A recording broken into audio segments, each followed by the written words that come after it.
Are you muted already?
Do.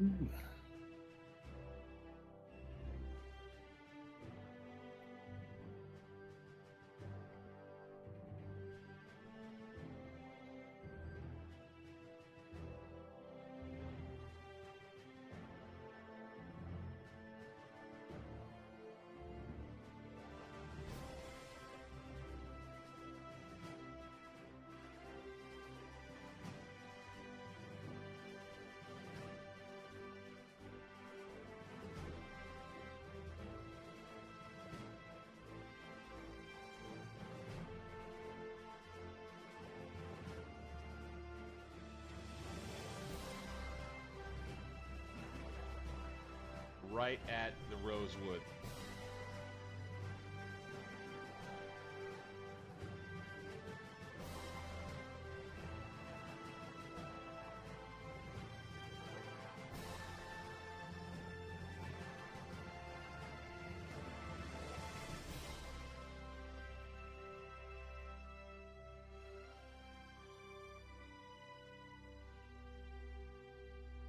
No, all good.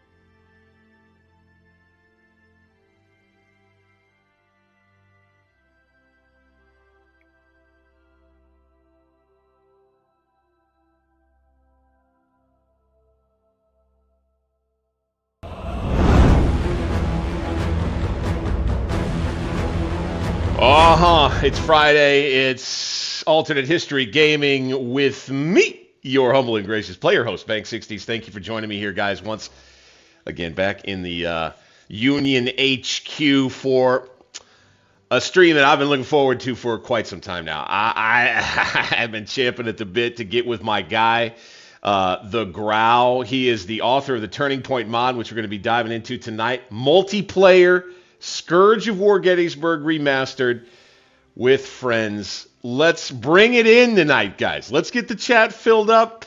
Let's get to, tossing around some heckling here and there. We're having fun. The Grau is in tonight. Let's introduce the man himself. He is with us via Discord from an undisclosed location on the internet. The Grau, the author of the Turning Point mod, a man who is much beloved in both the international Kriegsfield community, as well as I believe they've got another community going. IWC is what they call it. We'll get into more with him. But, sir, the Grau, welcome in. Please let us know that you can hear us and that you're with us tonight, sir. How are things with you? Good. How's things going good? man is with us. Friday night. It's Friday night. No kidding, right? It's like that's good. I have to say, it's a pleasure to have you with us, dude. That's for sure. Hey, man, thanks for inviting me. How goes it for you this Friday night? Oh, relaxed. Just As chilling. Every Good Friday should be. Just chilling for now. Oh, yeah. Now, tonight, talk to me first of all a little bit about how, you and me met probably a couple of years ago now, right? Oh, yeah. Yeah, that was... Oh, man. That was when I first got into the Scourge of War Remastered Discord. Like, I'd just gotten in there. Actually, I think the two of us might have gotten in there around the same time, and we just kind of linked up. You know what? That sounds like, by the way, Cutter's in with a $2 super chat. Thank you, brother. Appreciate you. Always count on you guys. Road Dog, I see you. I see Artemis is in too. Big, huge fan of Scourge of War and a constant presence here on the channel too. Mad respect. Thank you guys for being in here. We kind of like, it was like over, wasn't it Scourge of War? The Scourge of War release, remastered for like the Waterloo. People were kind of getting back into the Scourge of War Council Discord and playing more. And then you and I ended up on a game together at one point, if I remember that right. Yeah? Yeah. We just kind of linked up at one point. It was like, oh, hey, man, I'm playing the game. You want to play it? I'm like, sure. And it just kind of kicked off. It went, we played, if I want to say, I remember you, me, and, oh my gosh, Enterprise here on YouTube, and I can't remember what he called himself at the time on Discord, but we jumped on a full battle Waterloo together. I think we did Ugamal together at first. What was that we did? There was like a melee in front of Ugamal for the very beginning of the battle. It was nothing but a bunch of melees. Yeah, we did a couple scenarios around Hougoumont, and then it just turned into a mess. Oh, God. It was just nothing but bayonets all day, bro. Well, maybe we end up coming up with something similar here. By the way, so I think it's good to talk to Grau a little bit about what it is that we're diving into tonight and how it may be a little bit different from what folks normally see with the base remastered game. We've got what's called the Turning Point mod. And when we actually jump into the game and start putting together the multiplayer lobby, we'll talk more about how to turn it on in your game and where to go get it and all that. But it's the Turning Point mod. You find it in the Steam Workshop. What is it, Grau? Talk to us about that. So it's basically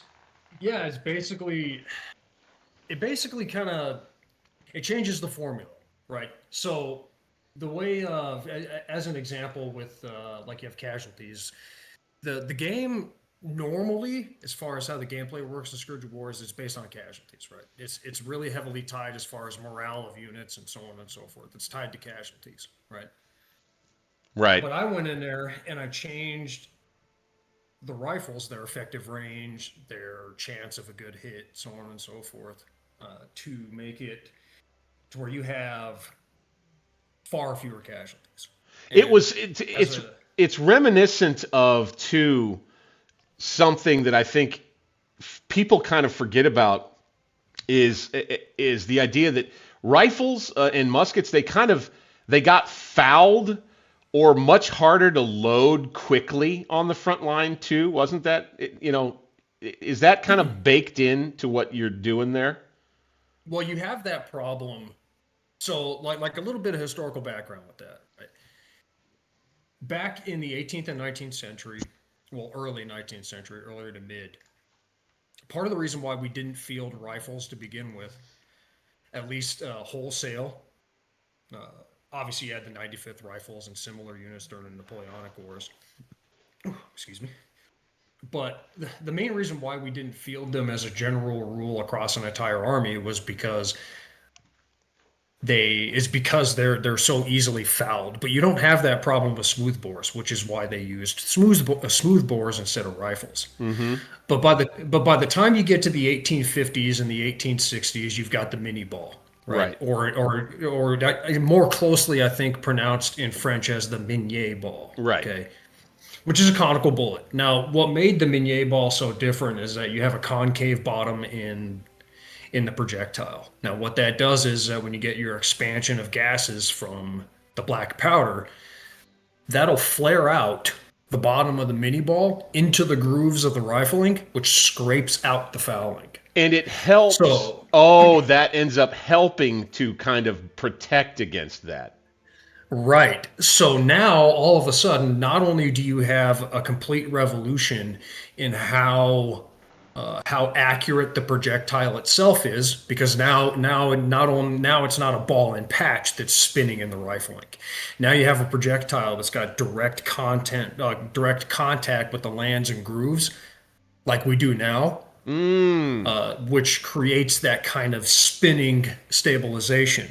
So that was one revolution that came with the conical bullet. But in the case of the mini ball, it made fielding rifles as a general small arms, it made it viable, whereas before it wasn't. It really wasn't, and bayonets was kind of what you still had to resort to in those older times. Back to essentially what kind of is the central point about the mod is the idea that you're kind of nerfing your small arms damage in general. Is that what I'm to kind of understand about it a little bit?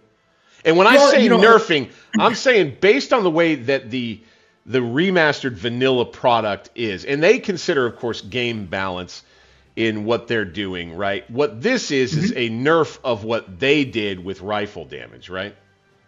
I wouldn't call it a nerf as much as I would call it kind of bringing it back to the historical reality. Exactly. So one of the misconceptions, one of the misconceptions that you find about the 1860s, the war between the states, is that, or more commonly, obviously, the American Civil War, is that you have this idea that comes with it, where the rifle musket was this really revolutionizing, dangerous weapon, and for the most part, it is. However, what you end up finding is that you have similar casualty rates to what you would find in the 1830s and earlier, 1830s, 1840s, and earlier, right? As an example, there were over 7 million infantry cartridges fired at the Battle of Gettysburg. But in total, you only have 50,000 casualties. Right. And of course, there's some hits. Right. And when you do the research on it, it turns out that they would tell these guys to aim for the belt buckle. But the reason why they tell them to aim for the belt buckle is because all of their sights, especially the Enfields, have all of their ladder and leaf sights set to 300 yards. Yeah, and they didn't specialize that, or they didn't really tell guys how to specialize that. Right. So if you read firsthand accounts as an example, what you end up having is that these guys talk about how all these bullets are going over their heads. Holy crap! And they're and it's essentially got to do with if troops had been taught better how to shoot the rifle, then the casualty rates would have been even worse. Right? Oh God, they would have been savage. So, as an example, you have as a point of kind of comparison, right? Historically you have about 3 to 5% hit rate, right? Right. But if you had taught these guys how to properly use their rifles, you'd have casualty rates that are closer to what is a good modern metric in modern firefights of 30%. Yeah, so what basically the base game of Scourge of War Gettysburg, their remastered product, it makes small arms fire a little deadlier than it was historically. Actually quite a bit deadlier. Quite a bit deadlier. When I was initially developing the mod, one of the moments I had of feeling like I needed to change the game was when I was doing a playthrough of the Gettysburg battle. And I get to day 3 and I get to kind of like the closing moments of the fight, and I look down at my casualty counter and I see 70,000 casualties from both sides. Yeah. And I'm going, like, hold on a second. It's like, hang on. Hold on. You know what I mean? Yeah, no, here's what I know. Here's where I can relate, and I understand what you're saying. I did the full Waterloo battle twice. Once as the French. Casualty count at the end of that, and that was really just me playing a full frontal assault and then hanging on by, tooth and nail against the Prussians. And the casualty count on that one was like 56,000 for the Allies and 47,000 for me as the French.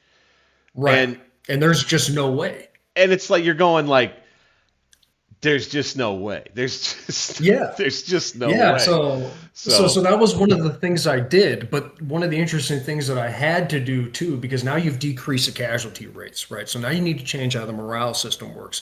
And without going into a long-winded explanation, basically I changed the way the gameplay formula works. Yeah. So whereas before we have a very casualty-based system, now we have something that's positional and terrain and tactics based.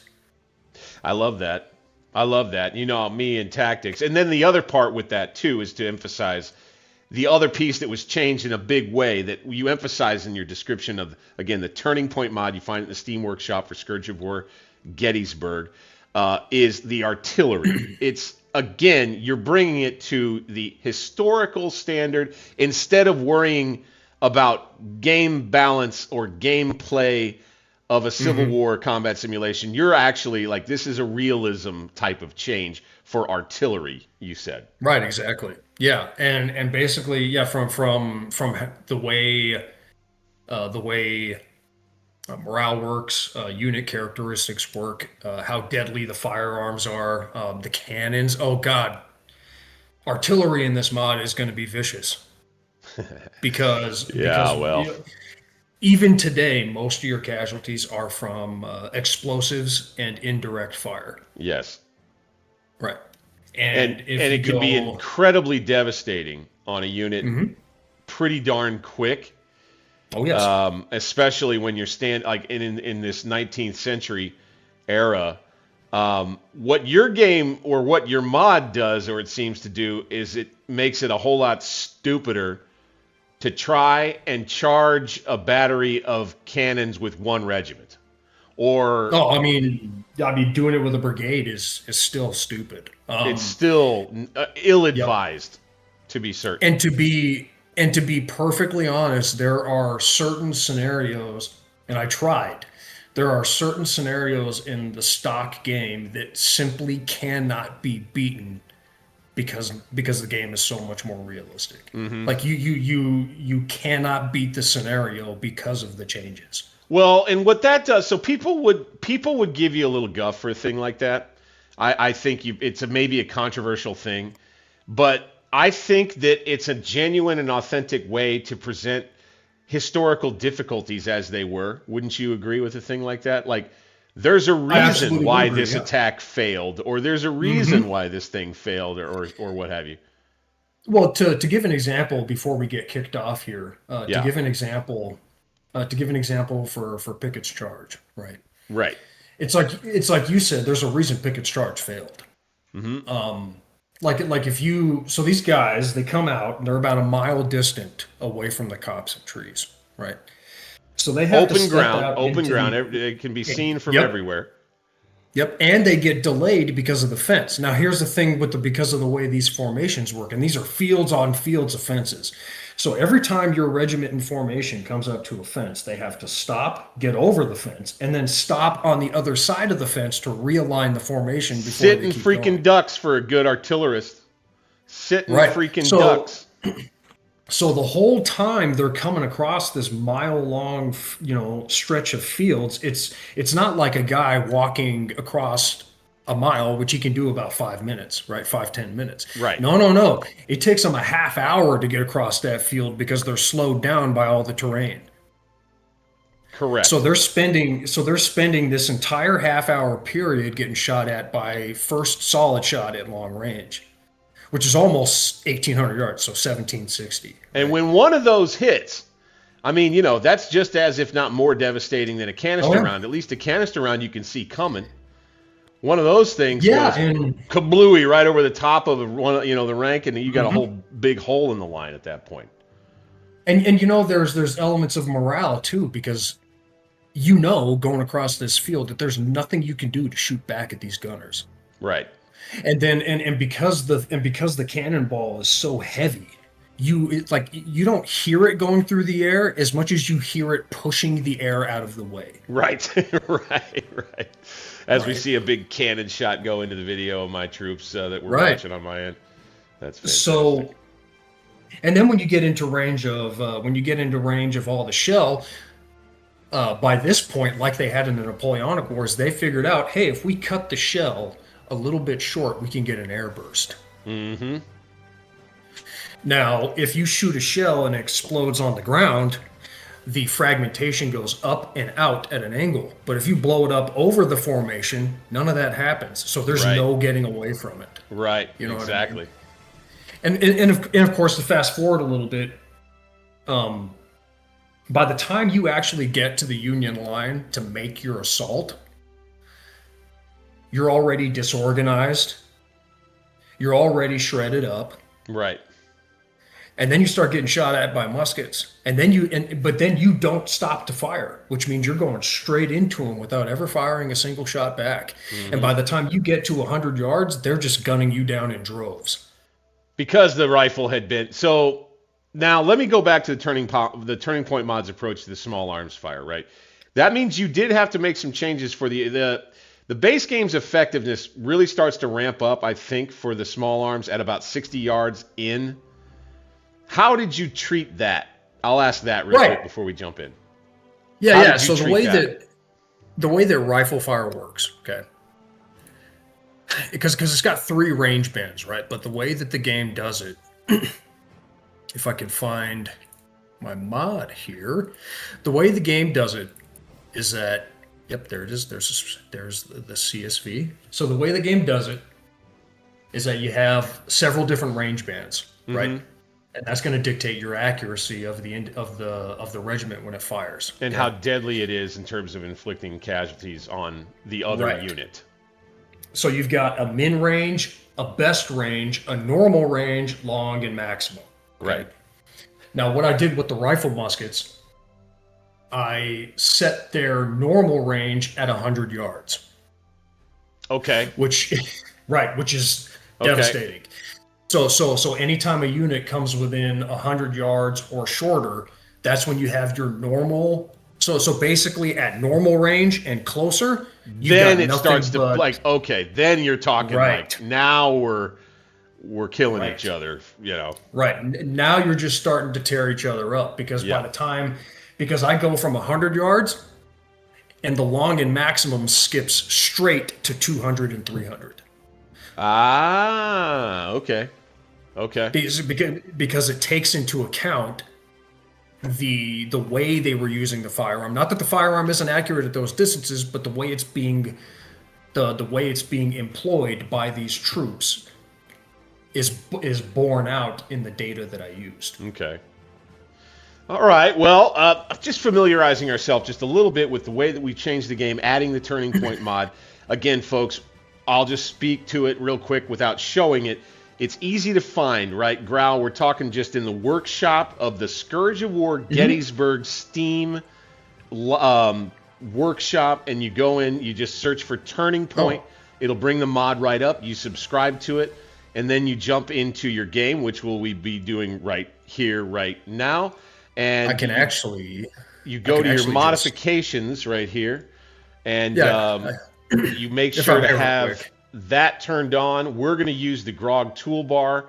Grau, you were talking about some other way that you can maybe find it, yeah? Yeah, I was just, you can go and you can actually just copy the link when you click on the little bar at the top of Steam. So let me go here and just get the link for them and send it to you on Discord so you can copy that over. Okay. I'll actually get that into the description of the video is what I'll do. Yeah. And make sure that everybody's got a link to go get the mod.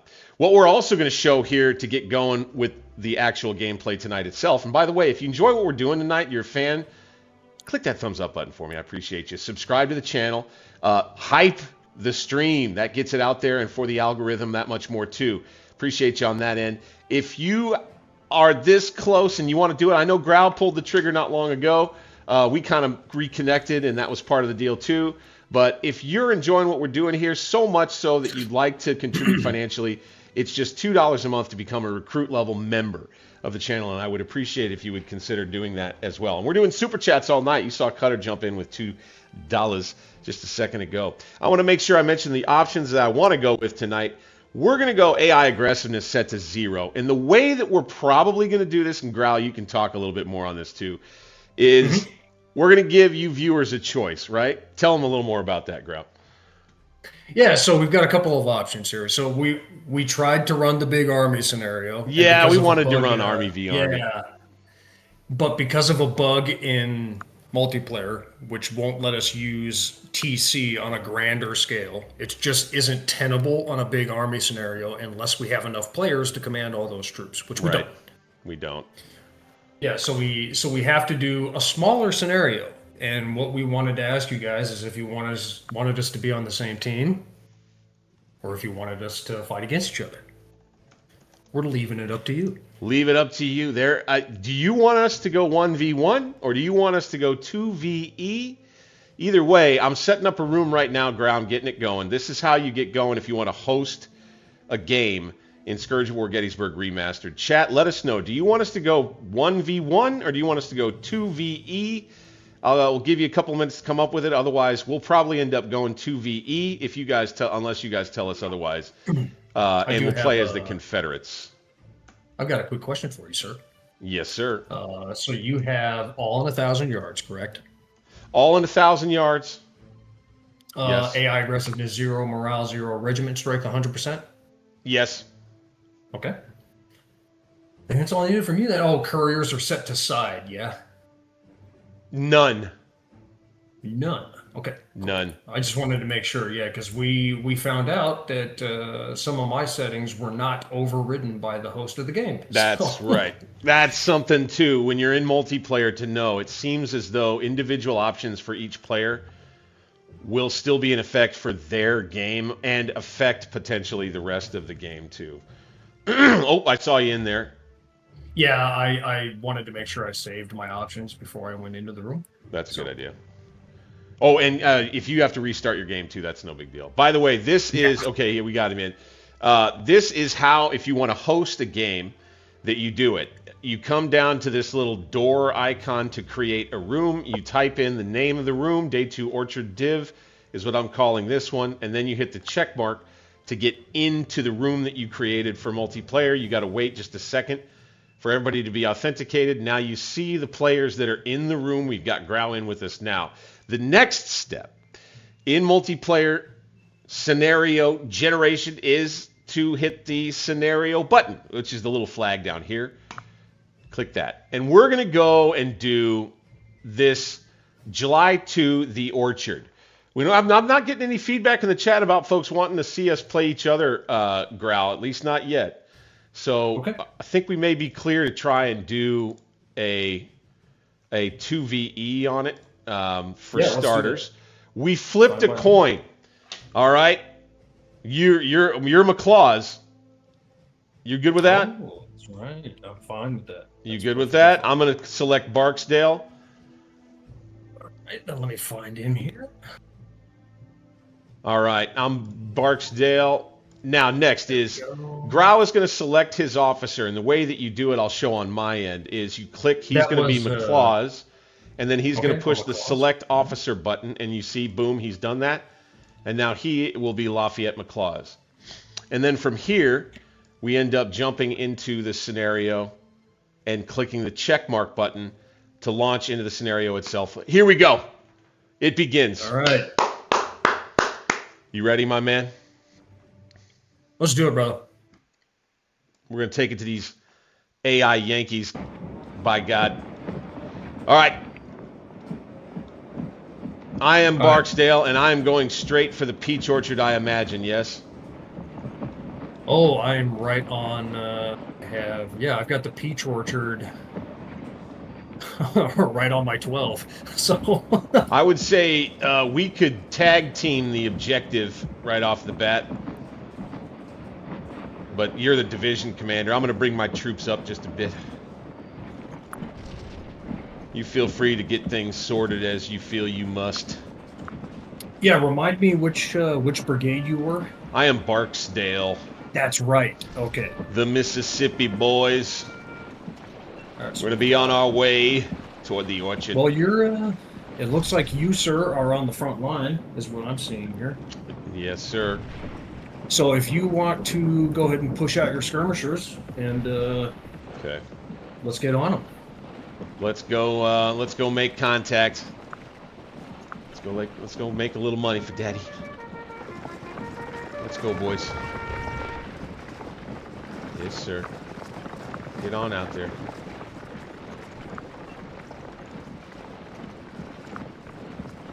When's the last time you jumped in and got busy on some Scourge there, Grau? Oh, I mean, like actually played, just sat down and played for a little while. It's been a little bit, man. It's been a bit, hasn't it? Yeah, it's been a little bit. This was the game. I love talking about that. This was the game that got me over Total War. I talk about that all the time. Oh yeah, you know Know what I'm saying? Total War. I get why people like it, but I think, and again, I can only speak for myself here. With my background in Kriegspiel and Scourge of War, I can't take Total War seriously. You know what I mean? That's a really good way to put it, man. I think that's about the same way I guess I sum up the way I feel about it. I mean, it's fun. Don't get me wrong. Yeah. But it's definitely something that you can't play a certain way. Like you can't go into Total War and expect to go with really realistic movement tactics and so on. You just can't expect that from Total War. It's like you can do that, I guess, but not. It's weird. It's like you can't take it so serious. It's so arcadey, and things are happening so differently than they ever really would. It's like you said. It's just kind of hard to take it seriously. Yeah, but it's not because it's a bad game. It's because once you play other games, it's kind of like seeing something and not being able to unsee it. Yeah, right.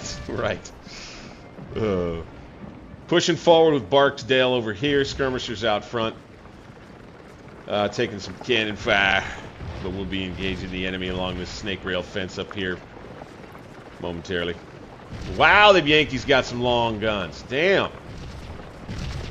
What I think we're going to do here, Bank, I'm going to split off some skirmishers from Kershaw, and we're going to go look at the bottom of the round tops. Okay. I don't know. Hood's still over there, I think. By the way, anybody in the chat, let me know if the sound isn't working. Let me know if you can't hear Grau. That's something that's going to be important. We may end up having to do a game restart if people can't hear Grau. That's no good. I'm turning up my desktop volume to make sure they can hear you there in Discord. Okay, no worries. And then if you want to turn your mic volume up as high as you can, that probably helps too. Can I? Yeah, let me. Oh, I kind of don't want to touch it because yeah, I hear you. if I alt tab out of Scourge of War, it'll. I'm afraid I can't see my cursor anymore. Okay. You know what I mean?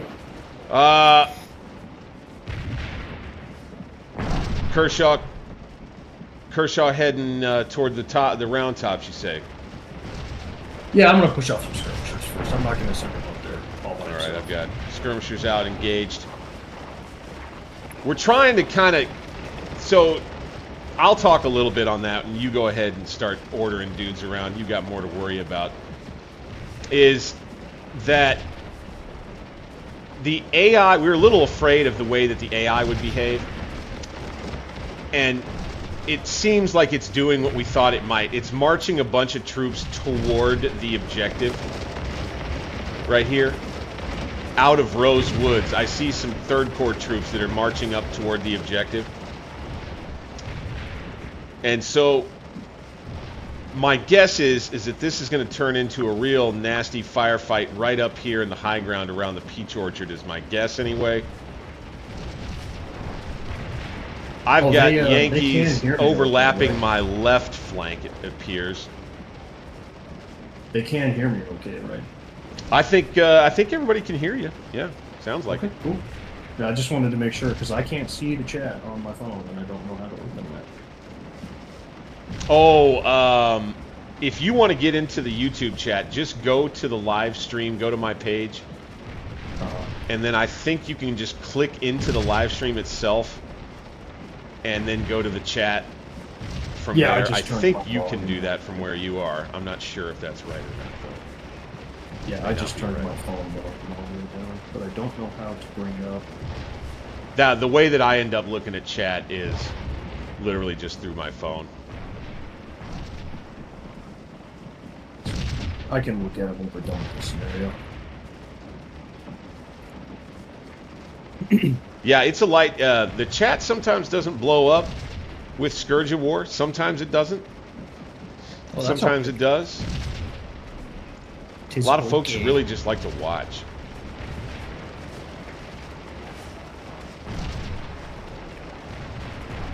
Okay. All right, when you hunt down some guns with these skirmishers, doesn't look like it. So I'm going to push up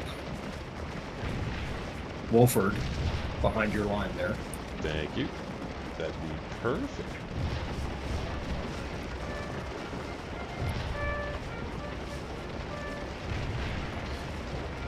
Yeah, we got 2 regiments coming out of Rosewoods to line up on Barksdale's right. The help from Wolford, that will be much appreciated, sir. Well, I'm going to... Yeah, so this cable's artillery. Basically, I'm looking at the artillery here and seeing... Yep, there's cable. No, I think the guns are pretty well placed for now. We're all right. Shoot, I'm already into an early coffee refill. Oh, looky here. Okay, we're already seeing effects from the Turning Point mod, right? So I'm shooting at some troops off at 286 yards. And it's saying I'm engaged. That is Turning Point in action right there, right, Grau? Mm-hmm. Yeah. Typically, their engagements would have started out at like 300 yards. Typically. I mean, well, not typically, but sometimes you'd have engagements out to that range. And you can get some pretty good casualties that way. Unfortunately, Scourge of War won't let me get into that kind of depth of dictating at what range it does because it just kind of doesn't even... It does a linear percentage decrease of hits the farther out you go. So I can't really get too detailed with it. So the 300 yards, it's not realistic. Well, it's not historically accurate, but... what they seem to try to do is come up with, I think it's a 160-yard standard, and that's strictly for, I think, gameplay. And I would say I kind of like what you've done here in that I want to believe that it makes a PvP or a player-driven experience that much more authentic, because you're going to engage each other that much more quickly and get into a scrap and a firefight that much more quickly at 200 plus yards, let's say, instead of having to actually approach each other to within 150 to 200 yards. Like, you won't be waiting long to get into action with your mod, is what it seems like. No. You know? But you definitely don't want to close to within 100 yards unless you want it. You know what I mean? Yeah, right. Unless you really freaking want it. And are coming for it. And feel brave, and you think you've got the morale. I'm thinking of testing it a little bit at some point here before long. I'm going to wait on your order. Barksdale's just kind of chilling out, getting in a long-distance firefight for the time being. Go ahead and keep your skirmish line up there. I'm waiting for Wolford to come up, and he'll be the second line. Although I might coming push up through the woods. Excellent. I might push Wolford ahead of you so that your brigade doesn't get mangled if it goes bad. Oh, no. Don't you worry about that. Don't you worry about that. I'm in the front. I go first. I am the Mississippi Brigade. We'll figure it out from there. You get Wolford behind me and fit him in spots. Yeah, and I don't think we're. I think we have to play this, quote unquote, historically. So I think we need to assume that Hood is on the right. I think we do too. Devil's Den and the Round Top. I think we do too. That said, I'm going to go ahead and devote Kershaw to that line up there. Okay. So Kershaw's going to be making an attack of his own, and we'll keep semis in reserve. Okay. I like these ideas. These are good ideas.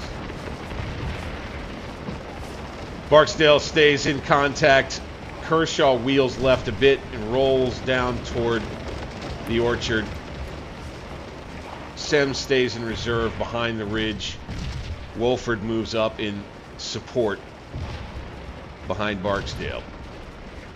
We got a lot of Rebs pushing the objective. Well, they're out of position right now too. We've got them on two sides. So I'm actually half tempted.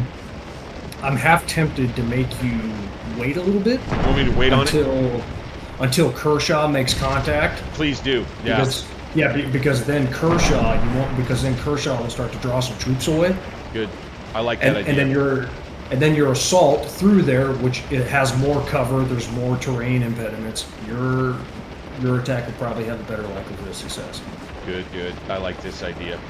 So I'll mention what I'm liking, what I'm experiencing is with the Turning Point mod, and this is something that you, I know, have emphasized to me privately, is it takes into account the importance of the use of skirmish infantry. Yes, it does. It makes skirmishers that much more viable. You can throw a unit of skirmishers out in front of your main line that has 200 to 300 yards of range to work with, like skirmishers really did, right? Yeah. Well, and the game doesn't quite get it right, but skirmishers are by far one of the most important units in the 19th century. They're far more than just simple recon troops. Talk more about that, because people they misunderstand. They think that it was just the line infantry marching up across from one another, trading volleys, and Bub's your uncle. Right. There was way more tactics going on than that. Absolutely. And the thing about skirmishers is that they're recon troops, but they're also harassment troops. And so you can think of a firefight the way that it progresses. It starts with the skirmish lines, even in open terrain. It starts with the skirmish lines running into each other, right? And then whichever skirmish line wins that engagement takes away area denial. It basically puts area denial on the opposing force. Correct. Which allows the line to get closer to the enemy without ever taking contact. Without ever taking any additional casualties from rifle fire that's coming past the skirmishers. Right. And then you have harassing troops, like flankers and such. An example is Little Round Top, right? Where the only reason that Chamberlain was able to hold the position the way he did, and we were talking about this, the only reason he was able to pull that off is because he had flankers on the flank of the Alabamians as they came up the hill. Nobody talks about that. Yeah. So he had skirmishers on their flank while they came up the hill, and that's why he was able to hold the position. And those skirmishers, they can just continually, from on a flank, from out in front, just be popping shots and taking guys down and then kind of disappearing into cover. I mean, sure, you know where the enemy skirmish line may or may not be, but it's just a really effective way to get the line engaged and, kind of get the line established and get the enemy's attention a little bit. I think, like we're talking about, it's a vastly underappreciated part of what it was these guys did out here while they were absolutely fighting. You know, and it's just such an important element of a 19th century market that doesn't pop up very often. Not even really so much sometimes in contemporary Kriegspiel games. It's like the arm of skirmishers just gets omitted. And they, again, folks focusing on the grand engagement and forgetting about all the picking and prodding that had to happen before the grand engagement came together. Right.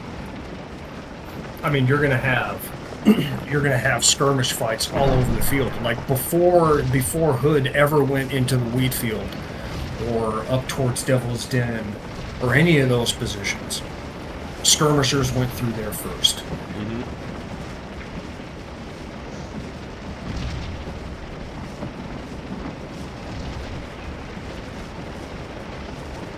In fact, it's the only way those guys know what's coming up on them, especially in American terrain.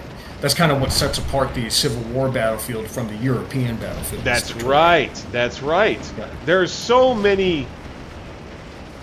I think there's a lot of Europeans that are learning about that for the first time more recently, because you get a lot of eye rolling at Civil War tactics and how the Europeans knew more what they were doing. And they did, but they did have different terrain to work with. Right. Way more open terrain.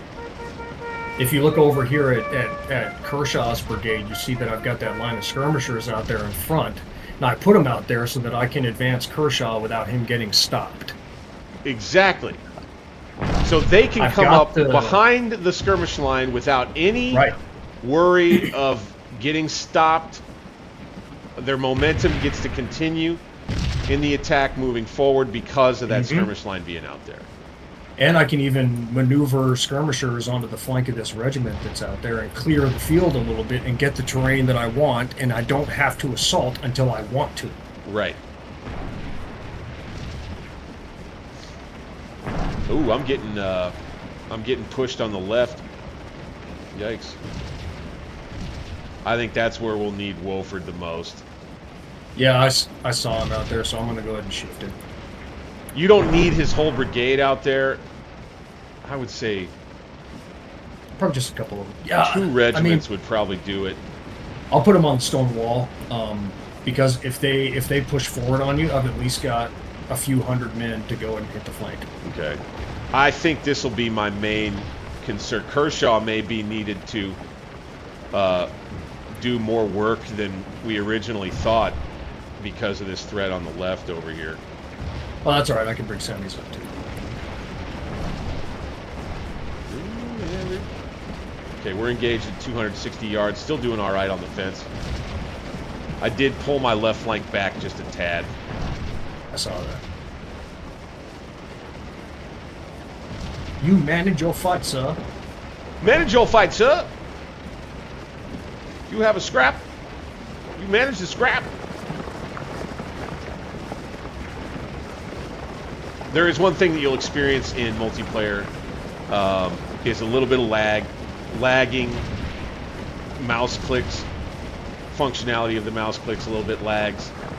That's one thing, but it's not a big deal. I mean, Grau, it's not been anything huge for you thus far, has it?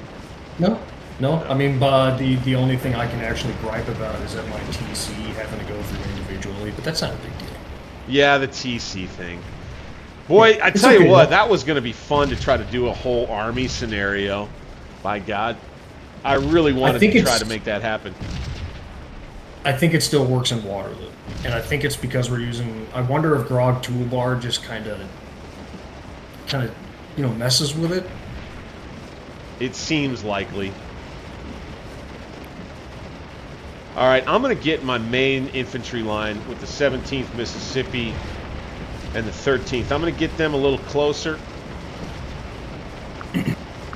Just a little closer so that they can do a little bit more damage on their main infantry line. We're doing good damage on them already. And what I could do, too, Bank, is that you'll see these regiments come up from Kershaw as kind of like a little bit more practical application on these tactics, right? As these regiments come up here and they get closer and they're about to set in a line along the fence, I can peel these skirmishers back behind the main line and use them elsewhere. And use them somewhere else, right? Yeah, which means I can start pushing on flanks, get a good skirmisher line going, and just press on it. Perfect. There's a lot of moving parts that some folks might not realize is going on behind the scenes. Well, in a game like Scourge, too, of the way that the controls work, it is kind of that way. It's like there's so much going on that is hard to just see. We're doing pretty good here. We've knocked a few of the regiments that were in the orchard itself back. Overall, I'm not unhappy with the way this is going. 21st Mississippi is going to push on the right of my brigade. I'm gonna double quick them up. But you let me know when I need to bring in Wolford. You should probably hear in a minute. I'd say I care the most about Wolford just helping on my left. Okay, I'll just split it. 13th Mississippi is going to basically join the skirmish line. We're gonna use their rifles to try and bring some more heat down on the area right there near the farmhouse. Yep, skirmishers are getting tired. So we pull them back. Alright, we'll be engaging at 160 yards with the 21st Mississippi. They're getting a little tired though. Oh, now we're starting to Let's go ahead and do that.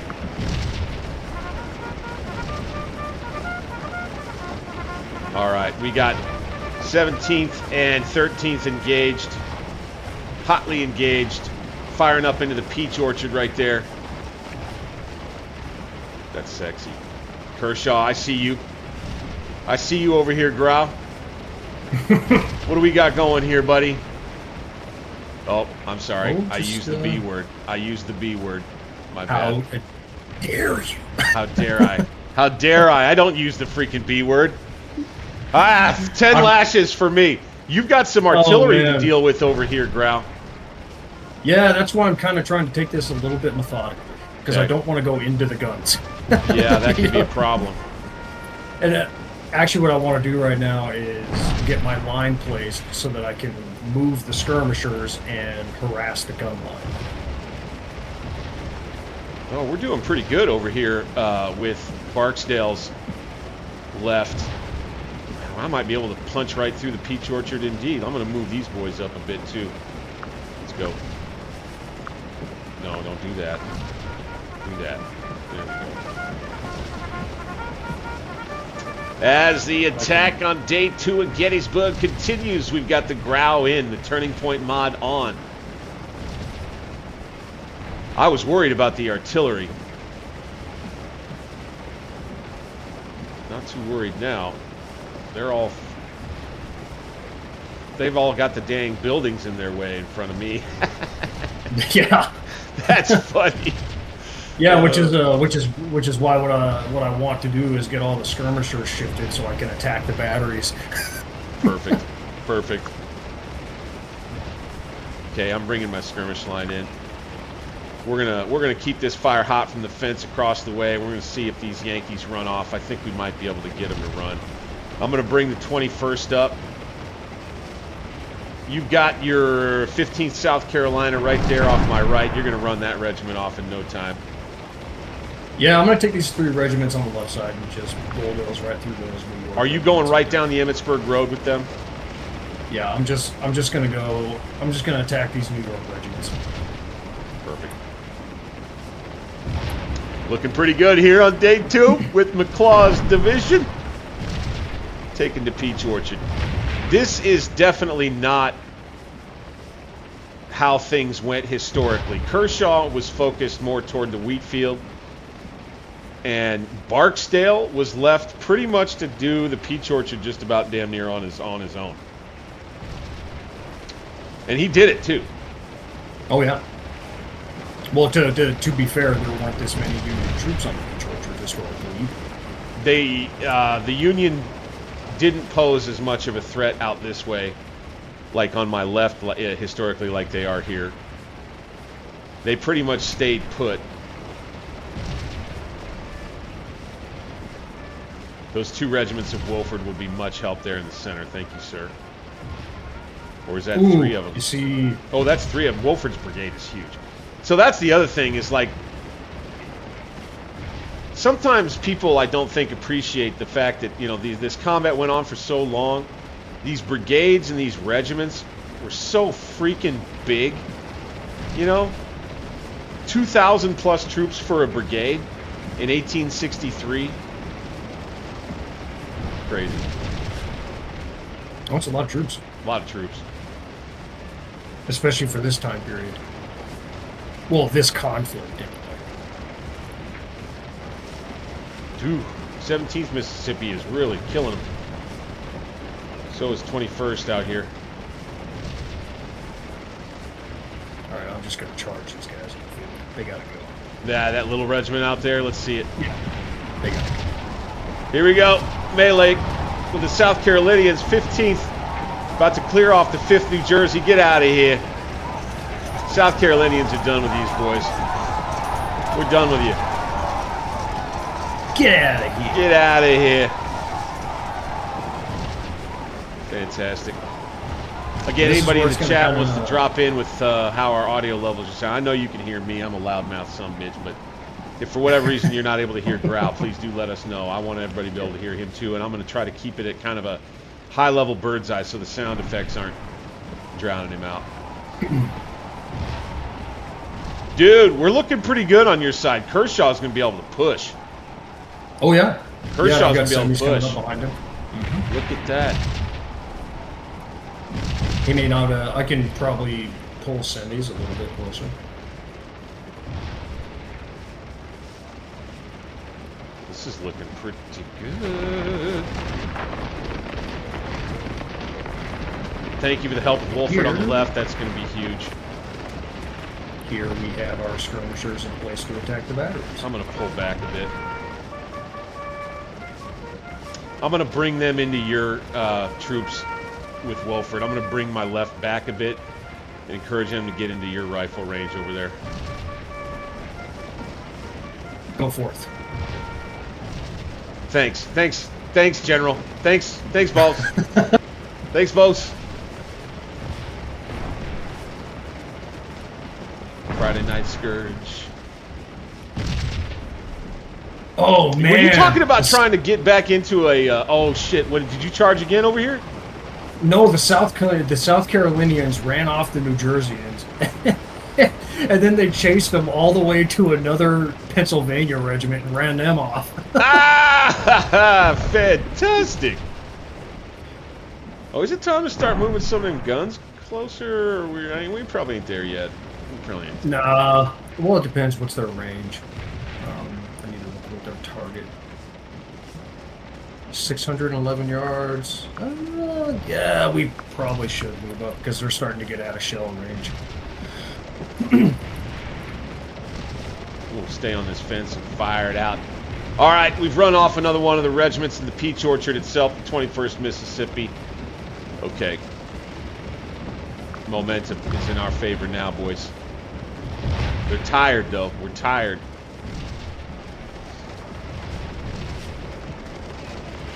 Oh, go ahead. I guess I split off 200 men. Do I not have command? Let's wheel. The guns?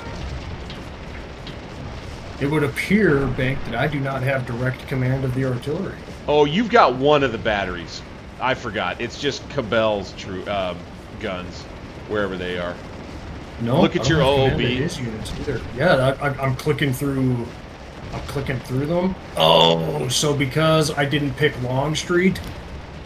Oh, you don't have all of them. Damn. Right. So the only thing I've got is McLaw's infantry. Damn. That's right. We'll make it work. We'll make it work. Oh, we'll make it work. We'll make it work. Look over here behind the Peach Orchard. This is skirmishers at work. You see that back there, Bing? Yes. So you okay, this is right. Good. Talk about what you did right now. Yeah, so after my line got engaged, I shifted all the skirmishers to the right flank to harass these units on the right flank, but then also use skirmishers to attack their battery and run off the guns. There you go. Those skirmishers, that is the counter strike to an enemy artillery concentration. If you just run up some skirmishers out there, that actually will do the trick a lot of the time, won't it? With a caveat. If the enemy doesn't have infantry or cavalry support on their guns. Yeah. Let's have these boys pull back a bit. But I'm having to get peel the my left skirmishers back there, bit by bit. That's all right. We'll turn them on the right. If you can get the skirmishers there and they're not going to get run off, absolutely do it. Mm-hmm. Because artillery doesn't have a good effect on skirmishers because of their open order. Even canister shots, I mean, it doesn't even really affect their morale that bad, does it? Well, think about it. You have, 128 pellets, basically musket balls, inside that canister, but they're being spread at about a 6-degree spread. When you do 6 degrees at 200 or 300 yards, you know what I mean? You're right. It's quite the spread. You're just not going to hit as many guys. It just kind of is. Right. And then you stack onto that the fact that they're in open order. They have a 10 or 15 pace interval between each man. You're not going to hit a lot. Right. I mean, you might scare the crap out of your skirmishers. Well, I mean, you get one of them canister pellets that takes a guy's half his face off, and you're kind of maybe standing close by. That won't be any fun to watch. And you just happen to be that guy that gets hit by one of them? Right. Yeah, that's a bad day. That's bad. It's a bad day. All right. We're hard pressed on the left. If you I got so wrapped up on Kershaw, I forgot. I knew you would over there. I knew you would. Zoned in. Oh my God! Look at him, with his skirmishers wrapping around. Beautiful. We're gonna get him in the bag. Bank, you can honestly probably make your assault on that crossroads now that Kershaw's engaged. Yep. Moving ahead. But wait until Wolford's 3 regiments make contact with you. Yeah, move those 3 up on the left, and once they've made contact and are in a good hot firefight over that way, I'm going to push all the way across to the crossroad with everybody. Oh, and we're going to go forward, and I'm not going to worry about taking fire in the flank. Between the infantry line and the skirmishers, 16 Hoosiers just went off. Kershaw is doing the job over there with you. That's perfect. Well, now that we've got them in contact, you don't want to let up the pressure. That's right. So that's something I think that is worth talking about a little bit too. Something that maybe people don't fully understand about when an engagement started. It was like a damn dogfight, and things just kind of people criticize the decisions that generals made in moments and stuff. It's like, well, probably seemed prudent at the time. Yeah. They're in the middle of a damn dogfight. What? You can't expect perfection. Sometimes there's so much smoke that these guys on the line are literally just firing at muzzle flashes. Right. They just see muzzle flashes back there from the enemy line. They can't actually see the guy himself. They just see the flash. Mm-hmm. And that's what they're shooting at. Oh, gotta love the way that this is looking right here, man. Ooh. We're gonna sweep them. Holy smokes. Oh, it's gonna be a double envelopment. Well, a single envelopment with a hold is what it's looking like. Yeah. Okay. All right, you can probably go forward now. Yep, we're ready. Okay, 17th Mississippi is going to run forward.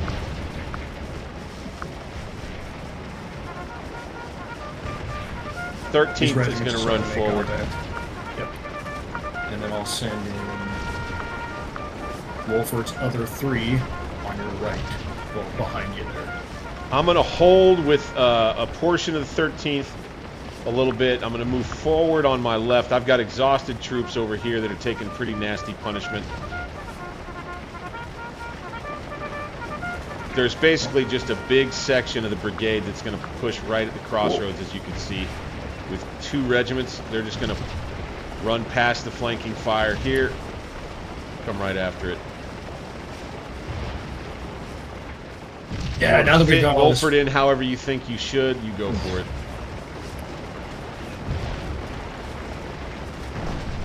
Well, I don't want to send in semis because we're not going to have the space.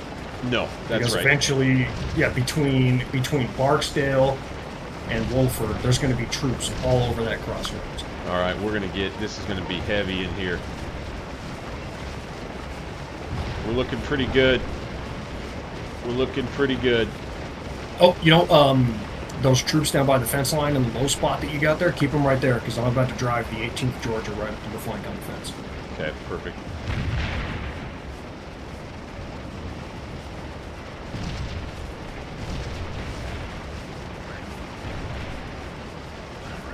Let's get Barksdale over here with the main attack. Got about a dozen in, watching the night Grau. I love I it. saw that, man. I love it. Did you were you able to find your way into the chat there? No, but I did turn up my phone a little bit to make sure I could be heard. Fantastic. Yep, and it sounds like and my voice is coming through on the screen. Good, so good. Okay. Fantastic. Okay, Wolford's, I think you're going to do good work over here pushing them off. Thank you. Oh, man, this little New Jersey regiment is in a box. Looky here in the orchard right here. The 8th New Jersey. Nah, we're going to charge him with the South Carolina. Get him out of there. There we go. 8th South Carolina is going to come in with a charge. We're going to get rid of these Yankees once and for all. The orchard will be ours. Fantastic. Next problem. There they go. Okay. You know, there's an important point I think needs to be made about bayonet charges too. For sure. They're a decisive weapon, but they're not the end-all be-all.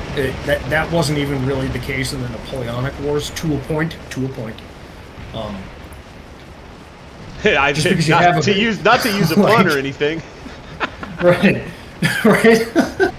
No, it's just because you have a bayonet doesn't mean it's your main weapon. So correct. You don't want to send in a charge unless you have the advantage, because it's supposed to be decisive. Correct. You're not like just gonna charge like you're acting, like you're trying to just scare them.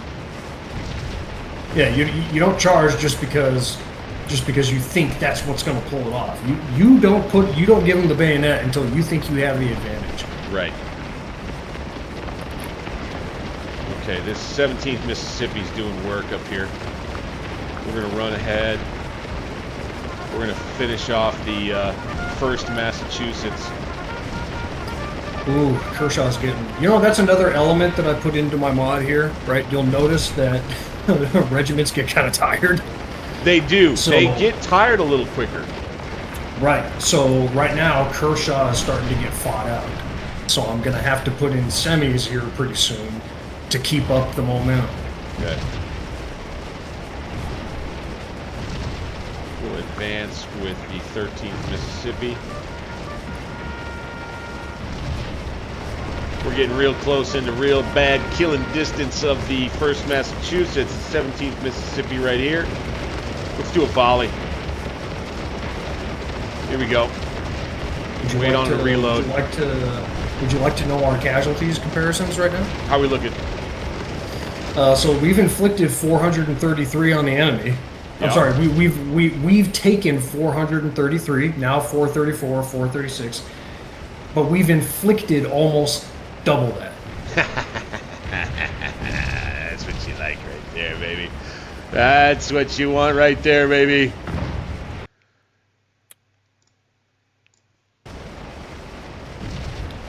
Senor Barksdale, your 13th Mississippi is outflanked, I think. There we go. Nice. Yes, they are.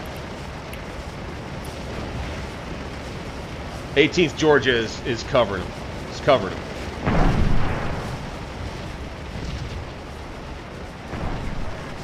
Yeah, Kershaw is definitely getting fought out. I have to bring in semis and then pull Kershaw out of there so that he can rest. Ooh, he's done so much good work over there. Semis can follow that up, though. Oh, yeah. Is it semis or... I call them sims. I must be wrong. I think it's semis. I'm not sure, to be honest. I'm not sure either now. Well, there's so many... I mean, we're fighting in the United States, right? So there's so many different lineages that come from so many different countries around the world that... Although during this time, a lot of them are Prussian and Austrian. Mm-hmm. So especially for the North, which is why you see so many different Germanic last names.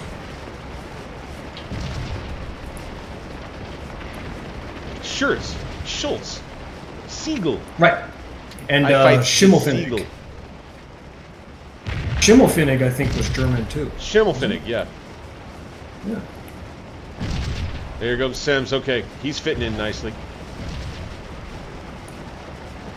Nice. Looking good, dude. Looking good. Like the way we're cooking along. This is looking here. We're cooking along. This is good. I wasn't sure this was going to go so well. Dude, well, your at the 18th very Georgia least, is absolutely wrecking these guys. Holy shit. Yeah.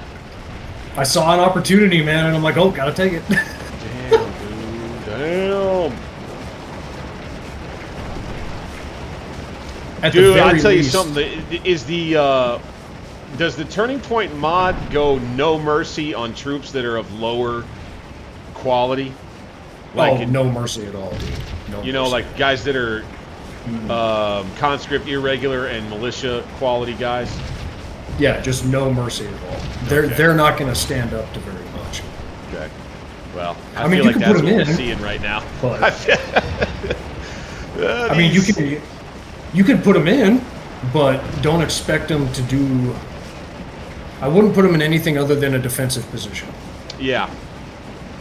You know, that's, I think, something that's worth... I am always fascinated at talking about understanding what the difference was. Like, functionally, at a detailed, you know, kind of moment-by-moment, detailed level of at least what you know about, like, what the difference was between a greenhorn soldier and a regular veteran soldier. And I guess maybe what you might come to there is just that your veteran soldier, like with anything, has gotten experience enough to know how to survive the longest, question mark, and then also how to be tough and mean. Is that kind of what you think it comes down to? It's what I think it comes down to. I mean, it's partially true, I would say. I mean, you could debate this topic. You know, I know you could. So I guess probably my opinion is that the seasoned soldier isn't necessarily, of course, they're all well, quote unquote, trained by the time you get to be a seasoned guy. I mean, even if you're a volunteer at Bull Run, if you go all the way through the war to Gettysburg, you've got enough experience to be what can be considered a regular, right? Sure. You know, as far as your training, how well you know your weapons, so on and so forth. Right. So you could be considered a regular soldier, but the difference between a veteran and somebody who's not, I think, would probably be knowing, at least in this era, knowing what to expect. Correct. You're kind of used to it by this point. Like a lot of the veterans in Pickett's charge, for example, they were able to go all the way across that field like that because they kind of knew what they were getting into. They knew it was going to be stuff. Like you know, there's romanticization of it to a high degree that I dislike. It wasn't a bunch of guys feeling real good about the charge they were going to make. They were just resigned to the charge they were going to make.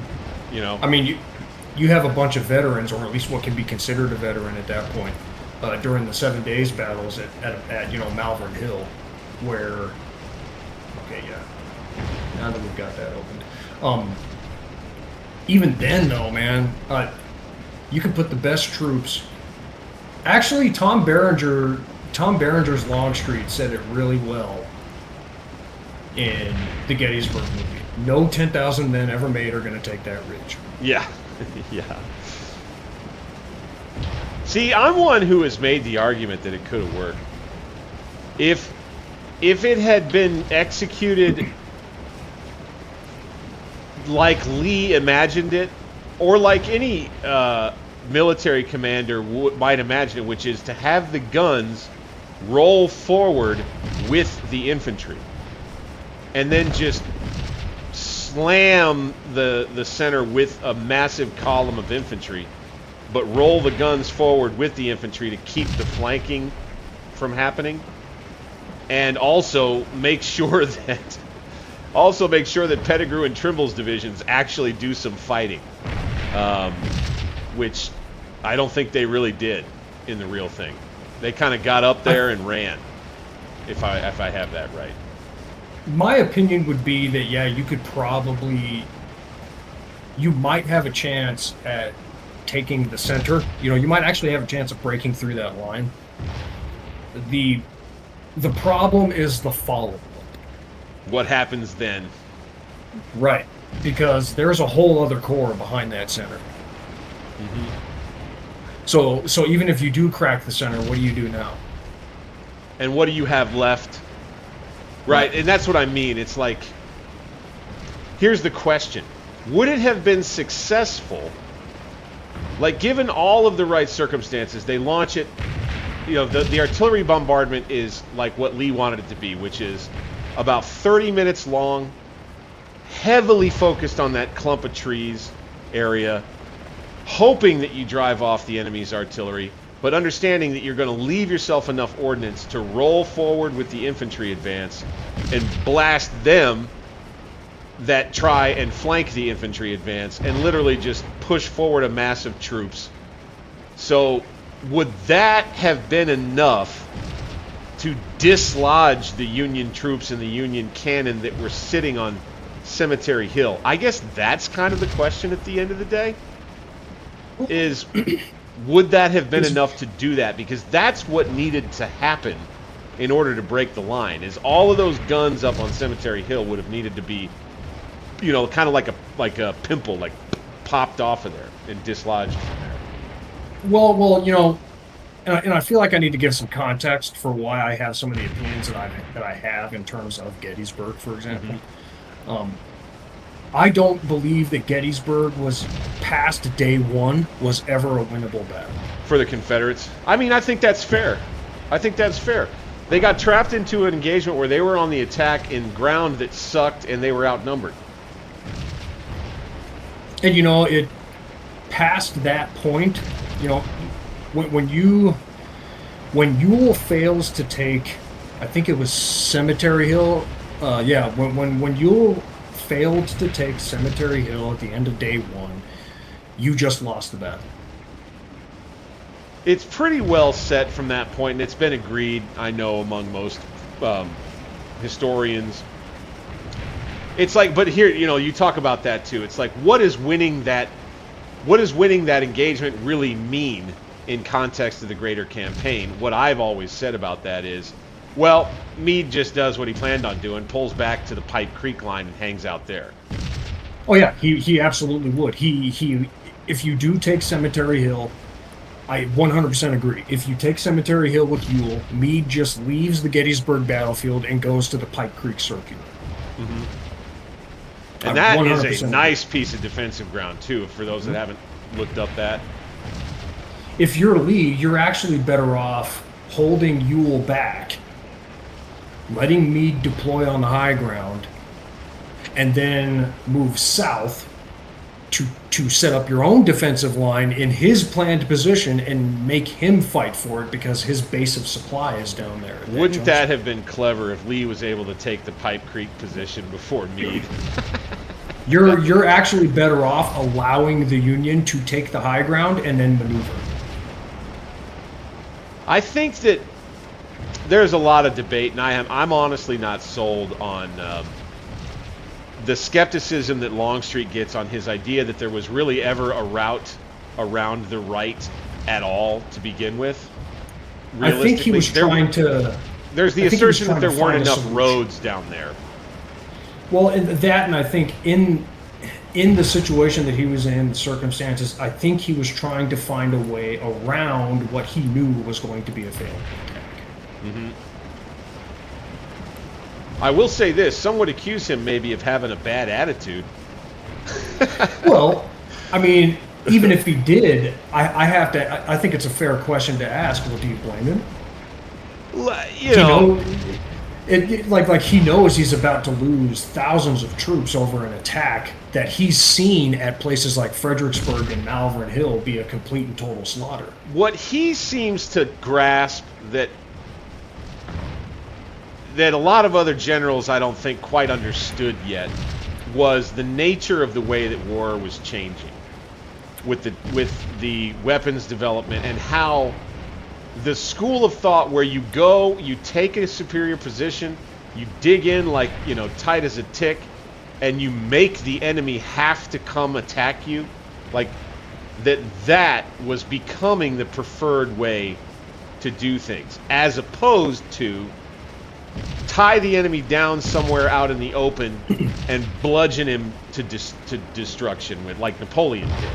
Like you can almost make the argument that would be the preferred tactic, the preferred tactic regardless. So it usually is. You want to be on the attack so you can dictate the course of things a lot of times. Not necessarily.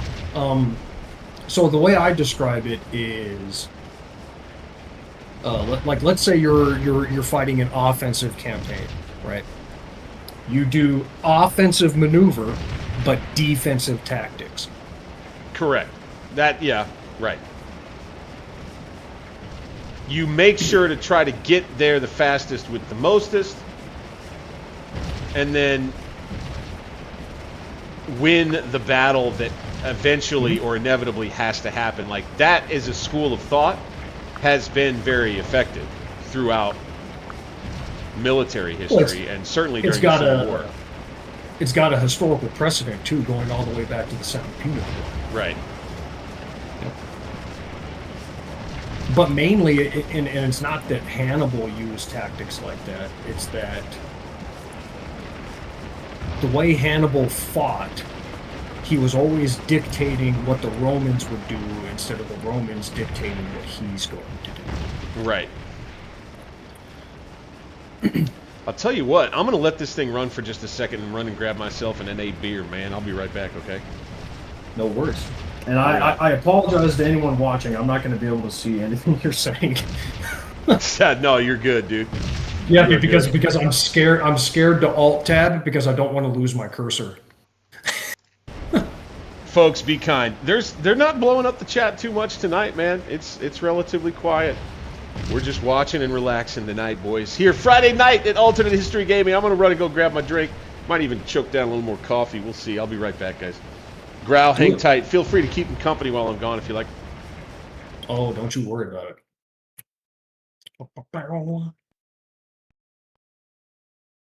Oh. Man, I really wish I could get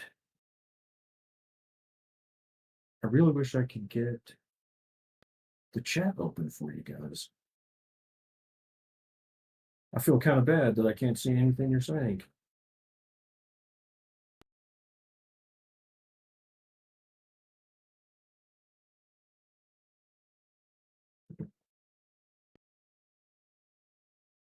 Yeah, after the scenario's over, I'll look at it. It might just be that I have to download the app and do it that way.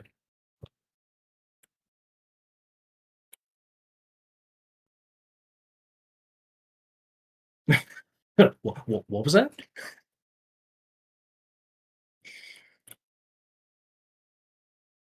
You throwing shade on me, brother?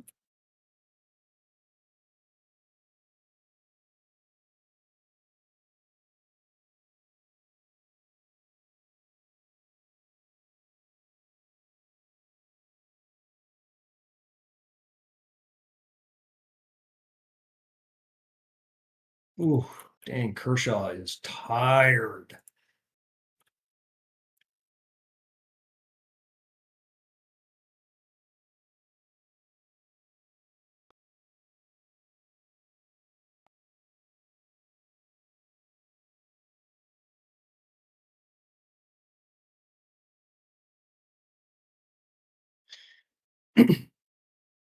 That's something I think gets overlooked. Over time, your troops will get fought out. You can't drive a division endlessly. They're going to get tired. And then your attack's going to slow down. You're going to start losing momentum. Then they're going to throw you back.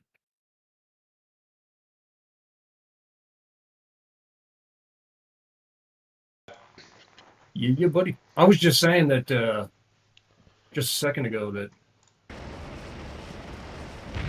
Fatigue, right? Fatigue. yeah, fatigue. Yeah, it's you can't drive a division endlessly. Eventually, they're going to get tired, and you're going to lose your momentum, and enemy's just going to throw you back. And all of it was for nothing. I love addressing that. I love addressing that, and I think you're somebody who is sensitive to it and understands the fact.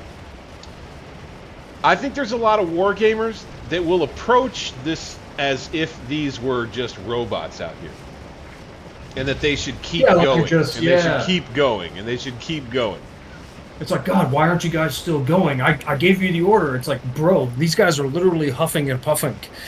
Right, right. Like Kershaw's brigade, half of them are still winded. I can't put them into a fight. I've got some weary and exhausted troops myself. Yeah, they just spent the last hour, just fighting constantly. I think their attack had been going for a good hour before I finally stopped them. Mm-hmm.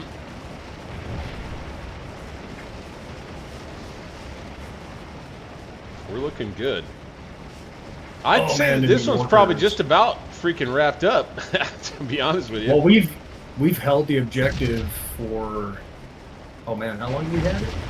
I've got 1,300 points all by myself. I think I'm the one holding it. Yep. Well, these New Yorkers are having a bad day. Should we play as the Union on one scenario in PvE? I think it'd be fair. Should we? If we're gonna give the Union a bad day, we might as well give the Confederates a bad day. We gotta try anyway.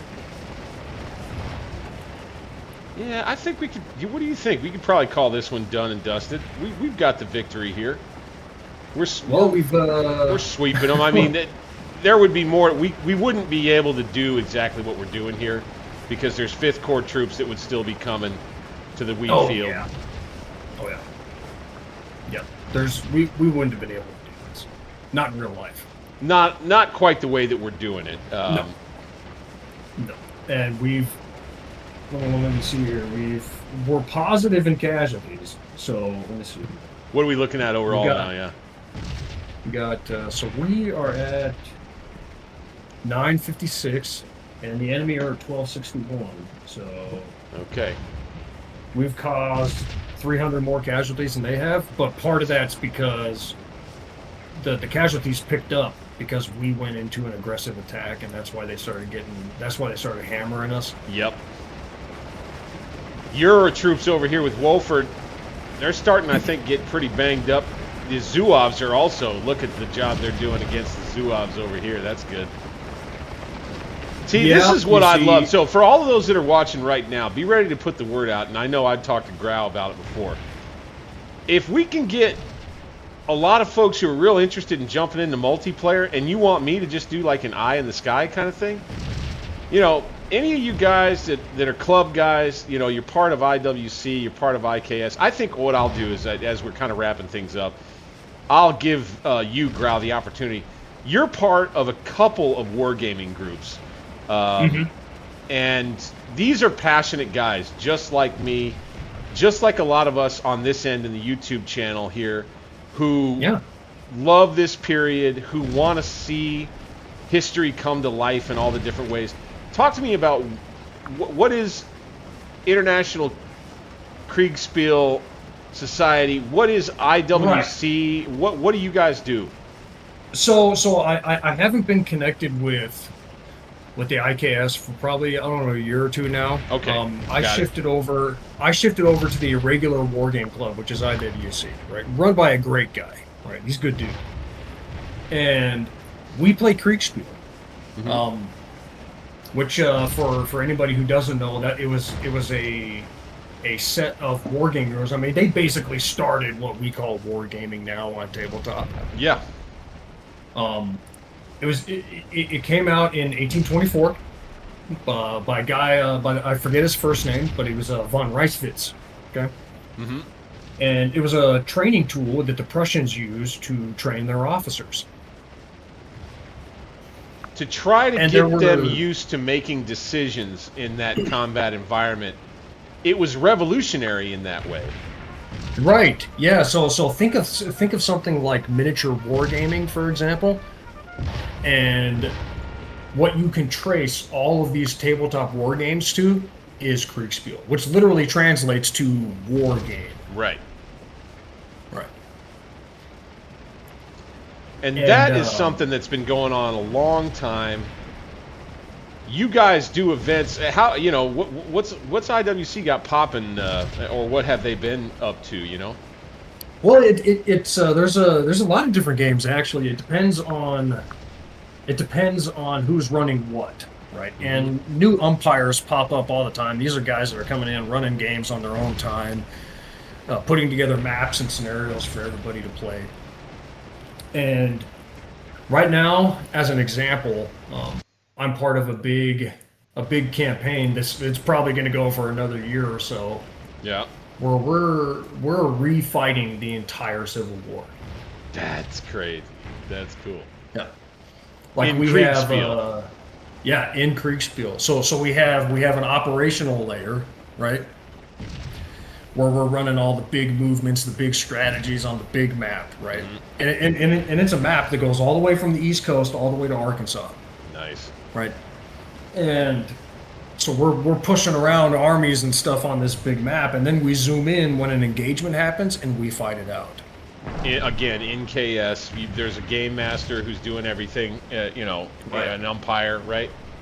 Mm-hmm. And, you know, it's funny that we mentioned that, because in Kriegspiel itself, there were always two schools of thought when it came to Kriegspiel, right? And funnily enough, those schools of thought still exist in Kriegspiel communities. You have one school of thought that was very, very standardized, right? They believed in very strict rules-based umpiring for the sake of fairness and standardized training, mm-hmm. right? Right. But then you have the other school of thought when it came to Kriegspiel, which is kind of like a game master that you might see in something like Dungeons and Dragons or something like that. Yes. Which is where the umpire is kind of making more on the fly or judgment-based decisions, right? So depending on how you look at that situation, you're going to lean in one direction or the other. Okay. Now, me personally, I prefer the strict rules-based system, mm-hmm. right? The umpire, the other way, the umpire guys has kind of a lot of leeway to, to control what's mm-hmm. going to happen. Right, and sometimes players complain about it, other times they don't. I mean, some players are completely fine with it, right? Mm-hmm. One guy I talked to a while back, he said he was okay with the umpire kind of being more like a game master, because the way he put it was, if some of the kind of weirder stuff, like, I don't know, that decision doesn't make sense, or that call doesn't make sense from the umpire. The way he put it was, he thinks it balances out because he figures, the same kind of thing is happening to the other team. Mm-hmm.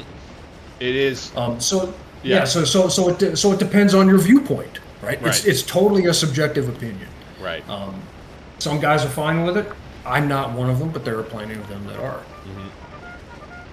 And what I would say is that you probably would have to be in a group of dudes who've got a game master is just a guy that a lot of people will trust to try and run the game in a genuine and authentic manner. Mhm. You know, Also, also a fair and unbiased manner, which I would argue is actually far more important, right? Because you have to be able to trust that when you put your orders in for your units, there's not going to be a bias or the umpire subjectively leaning one way or the other. Right. So whether you're doing a strict rules-based approach or a kind of more subjective reasoning kind of judgment call from umpires, whichever school of thought you prefer, it still comes down to being able to trust the umpire. that's a whole lot of it. Now, what I would say is that I would love.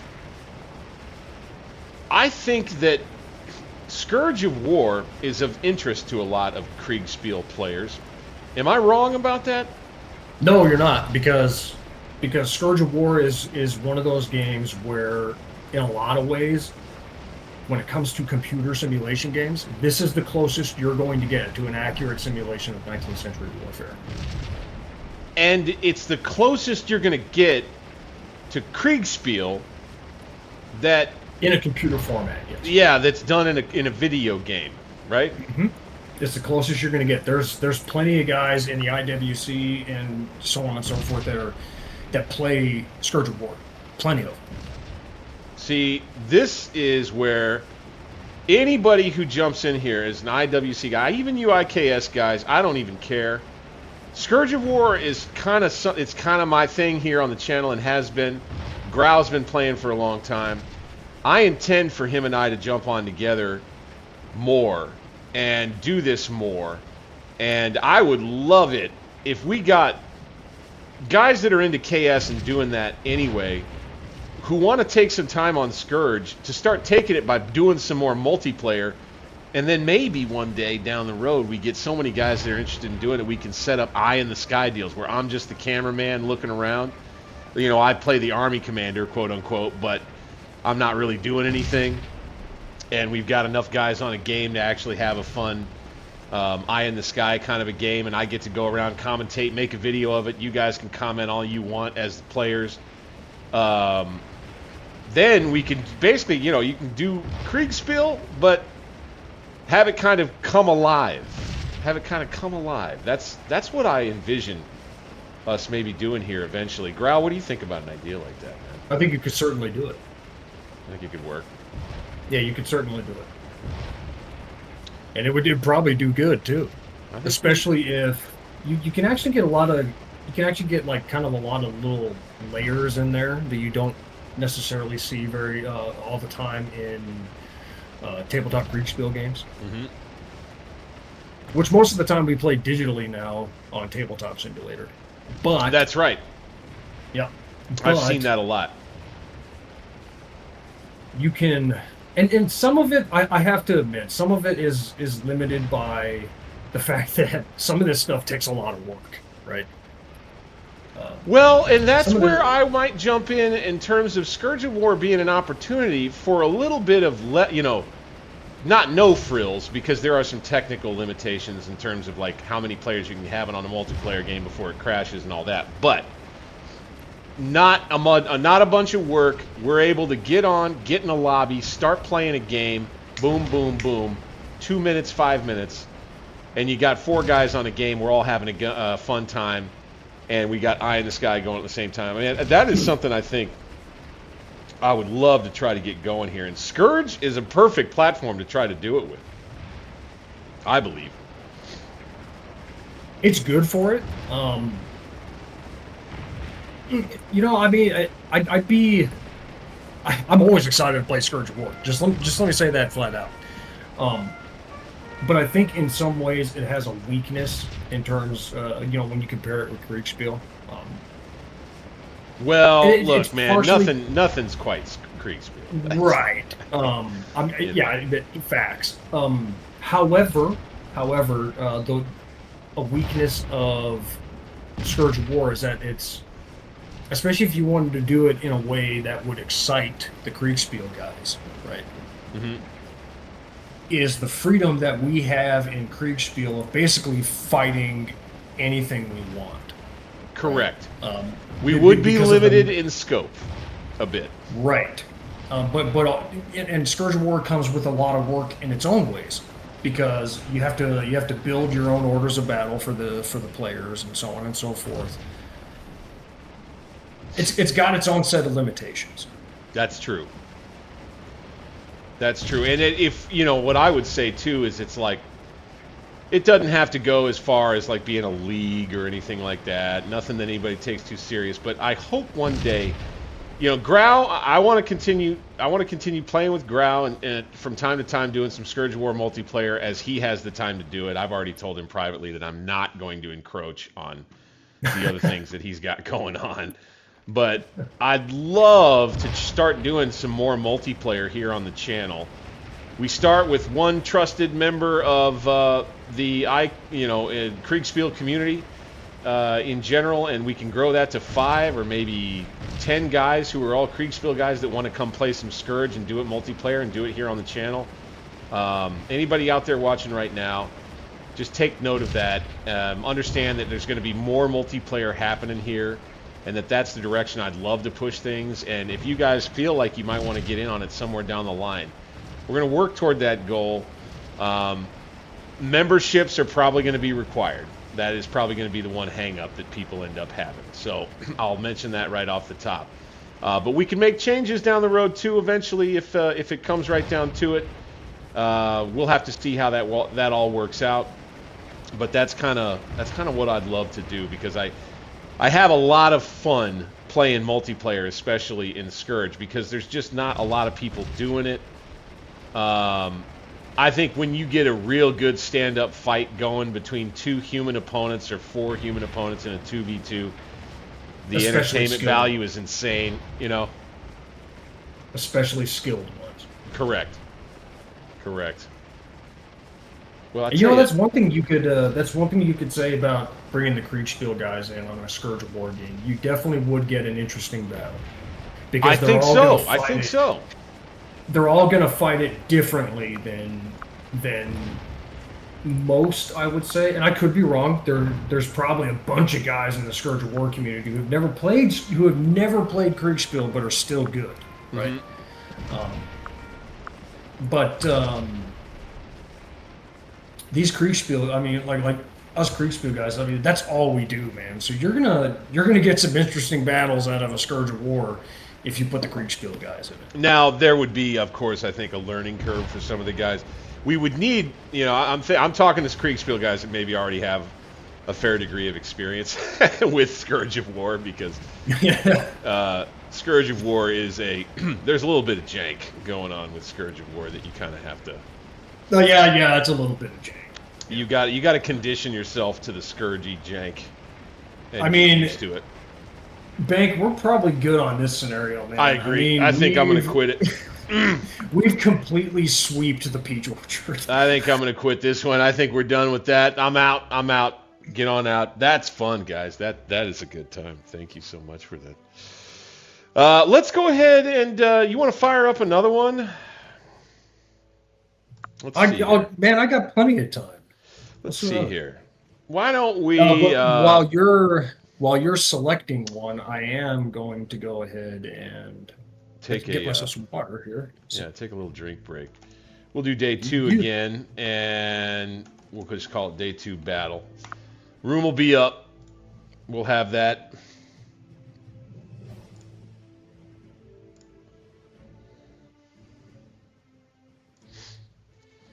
Oh, now we're on my Chancellorsville playthrough from the other night. Let's cover me up. We'll just kind of watch along right here. Let's just scooch it up, like right up All right, here. I have returned. He's here. Bingo. Bank, let's put you in Watch command out this now. time, You want me to be over all this time? Okay. yeah, let's put you on it. Okay. I got rooms up. Day 2 battle. Okay, and while I have the opportunity, let me pull it up on YouTube so I can see the chat, and I'm not. Okay. Grau's gonna get in the chat, guys. Cutter, Road Dog, I know you're there watching. Love you guys being here. Thank you guys. Cutter, thanks again for the super chat from earlier. Oh, Bank, by the way, man, thanks for having me on, dude. I'm actually I'm having a good time, man. This is good. Man. Thank you for being here. Thank you for being with me here, man. And always happy to join you. So this is it's a labor of love. Of course, it helps to be passionate about the period. That's a fact. Yeah, I've always believed ever since, well, frankly, I learned about it. At first, I had the same kind of interest in the Civil War that I think a lot of us did when we were young. I saw the movie Glory. This is how I tell the story. I saw the movie Glory and was like, I don't know, something just clicked. And I was like, I want to know everything I can possibly know about that war. And that's where it started. And then right about that same time, the Ken Burns Civil War documentary series came out. Oh yeah, that one did it a lot for a lot of people, man. Yeah, and just the way that was put together, and the way that they talked about all the things, and I was that much more fascinated. And then the movie Gettysburg happened, and I was basically sunk from that point forward. I was into Civil War tabletop wargaming using the Fire and Fury rule set. I was reading. There was after the Ken Burns documentary series came out, there was a series of big encyclopedia-style kind of books that told the whole story of the war. I read all of those cover to cover. Oh, yeah. Artemis is thinking, hey, thanks for stopping by, Artemis. Artemis is in. Yeah. Yeah. Always happy to put on a good show for you guys. Yes, sir. You, sir, are got about welcome. a dozen who are in now. Hey, I've got the room up. Day 2 battle. Let me know when you're in. Or I guess I'll see you jump in when you're in. I'm in. He's there. All right. He's there. Let's get this thing set. All right. Let's see here. Do we want to stay with Gettysburg? That is the question. Should we do, since Chancellorsville is new, should we do Chancellorsville?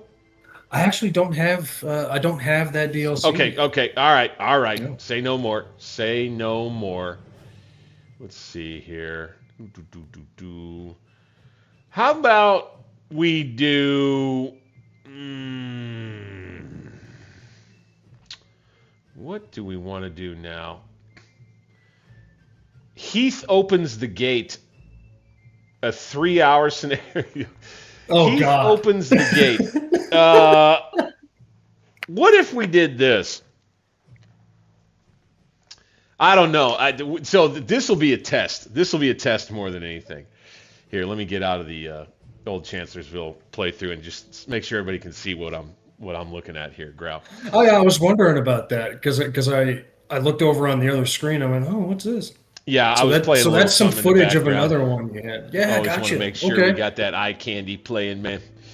The Heath opens the gate one is catching my interest, and that means that I'll be Lee, and you'll be Hill, probably. Oh, you want me to take a core, huh? Think you can do that? Or we do the Wheatfield scenario. We could do that. Yeah, let's do that because let's do the Wheatfield. Yeah. And that one is where one of us can be Longstreet and the other of us can be either McLaws or Law. Or one of us could be the other of us could be Kershaw. Well, let's switch over to the Union. Oh, that's right. We were going to do the Union. Yeah. Sorry. We were going to do the Union. Okay, perfect. So we've got Gibbons troops under Caldwell's troops at the wheat field. Perfect. Okay. So I'll be Caldwell. So let's do this. Let's go. You're I'll right, be Caldwell. The Ken Burns documentary is a wonderful series. Yes, it is. 100%. Cross, Kelly, Zook, Colonel John Brooke, those 4 brigades. Now, hang on a second. Why is it only showing those 4 in the order of battle? Let's try this real quick. I'm gonna be Caldwell. Boom. And then let's have you, Grau. Let's have you jump on as one of the brigades. Would that even be possible? It's under John Gibbon. There's Caldwell. Oh, we're doing yeah, which one do you... As the wheat field.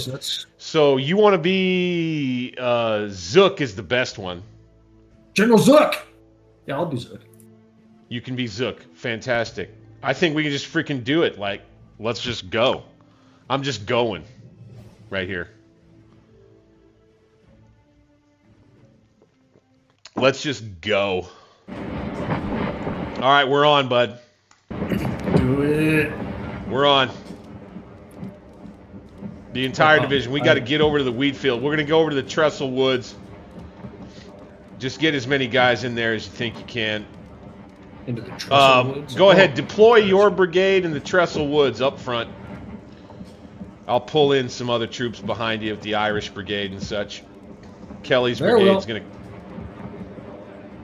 to come in on your left. Screen!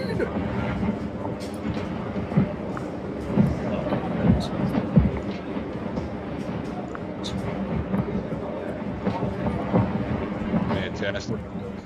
We're going to go and call. Yeah. I'm going to send Kelly down the road and get him in the Trestle Woods off the wheat field to the left of you.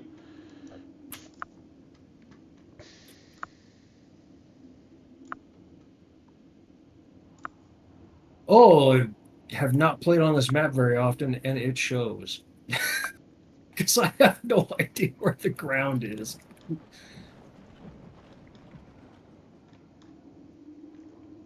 All right. Got Kelly on the move. Cross's brigade is going to get positioned kind of behind. Right here.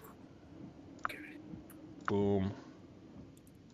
Man, I got confused for a second because I've played a lot of the Confederate scenarios, but not many of the Union scenarios. Uh-huh. I know you, you rebel. Okay, then I'm going to bring Brooks' brigade up. Hey, the Confederate scenarios are more challenging. Well, in Gettysburg, for sure. Yeah. Anytime you're the attacker, really. It's more fun, you know? I would say so. Shit. No, I don't want to go all the way up there. That's fine. Although Antietam is fun to play as a Confederates because it's just a massive challenge. Antietam playing as the Confederates, bro. That might have been, like, it warms my heart. That might have been my very favorite wargaming experience of my entire life, if I'm being honest. Oh, playing Antietam? In Scourge of War, playing Antietam, my God. It was just so... I don't even know what to tell you. Like, at the end of it, I had managed to fight to a standstill. And my difficulty setting was at that time, I think, was 1-1. So take that for whatever you think it's worth. But, I mean, the amount of, like, exhaustion and, like, elation that I felt, it was almost as if I was tapping into what it must have really been like a little bit. Just a little bit. You know, you feel the same feelings, I feel like, that they must have felt. Even more intensely, though. Like, 10 times more intensely. To be fair, it's an 11-hour scenario. I know. That's what I'm saying. And by the way, I didn't do that all in one sitting. No way. Absolutely. No, Are you telling me you've done that in one sitting before? No, no. Because So that's crazy. so there was a scenario I played a while back that unlocked McClellan's army, Hmm. but and it started at like 5:30 in the morning, like the Confederate scenario does. But that scenario doesn't exist for the remaster, right? Because it was a fan made scenario at the time. Oh, I didn't know And- that. Yeah, so part of the reason why the developers start the Union scenario at like 11 or 12 o'clock, I forget which, is kind of a balancing thing. Well, right? what I understand about the way they did the Union scenario on Antietam was they unlock units at certain times. Is that still the Right. case? Yeah, that's still the case. However, in the big 11-hour unlocked Union forces scenario that starts at the same time the Confederate scenario does, no unlocked units, you really start to get an understanding of how the Union performance at Sharpsburg really did contribute to the Confederate victory. Because when I played that scenario as the Union, So wait a minute, you're calling it a Confederate victory. That's a little bias right there. I'm going to call that out. well, I mean it is.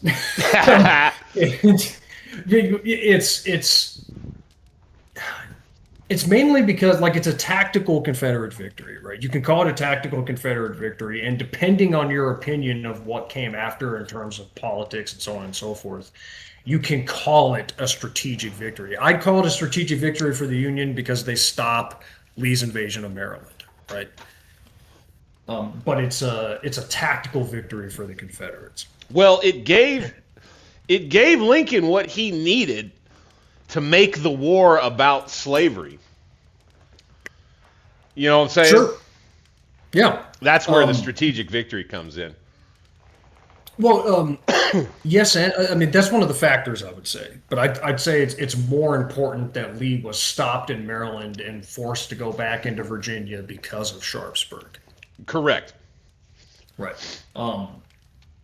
But in terms of the battlefield, in terms of the battle itself, when you have an unlocked units for the Union, you can just throw everything you have in one coordinated plan at the Confederate forces from the get-go, starting at 5 o'clock in the morning. So that is a scenario that I'm like,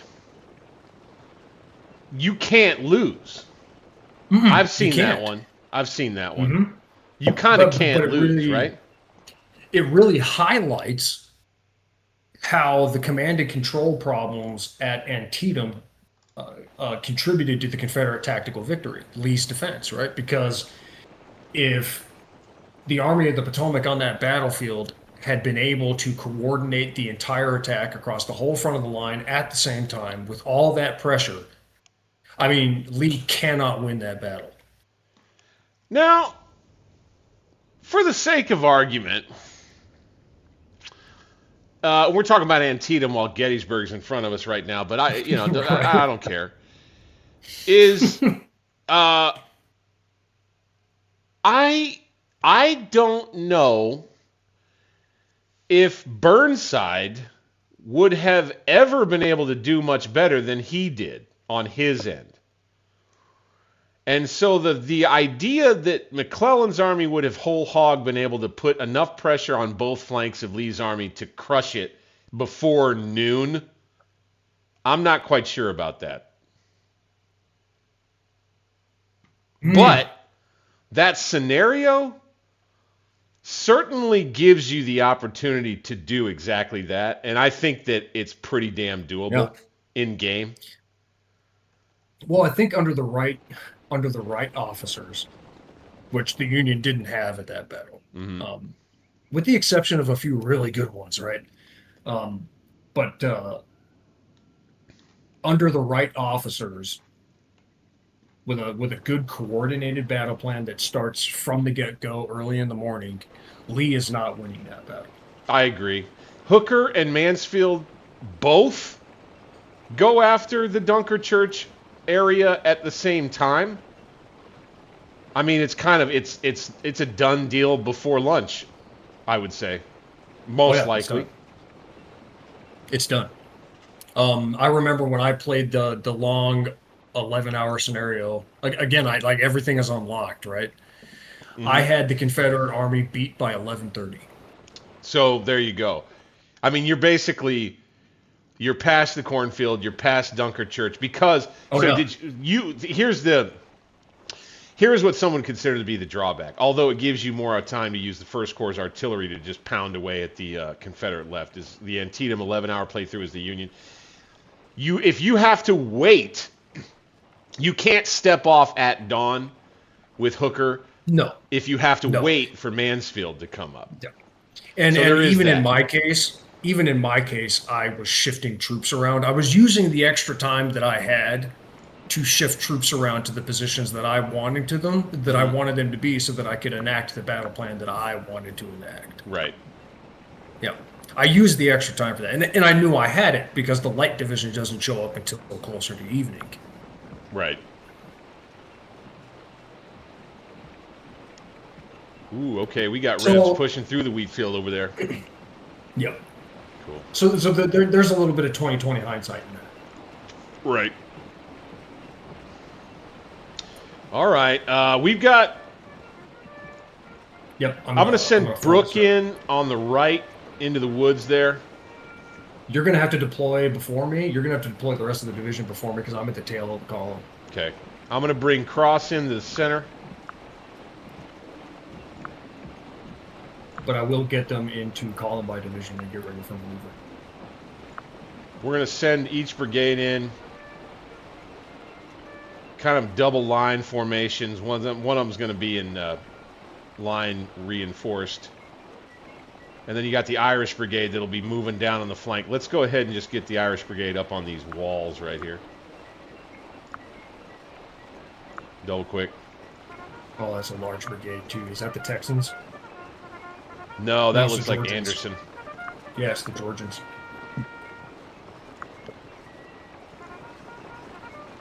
I'm just going to get the Irish Brigade up on some heavy cover here.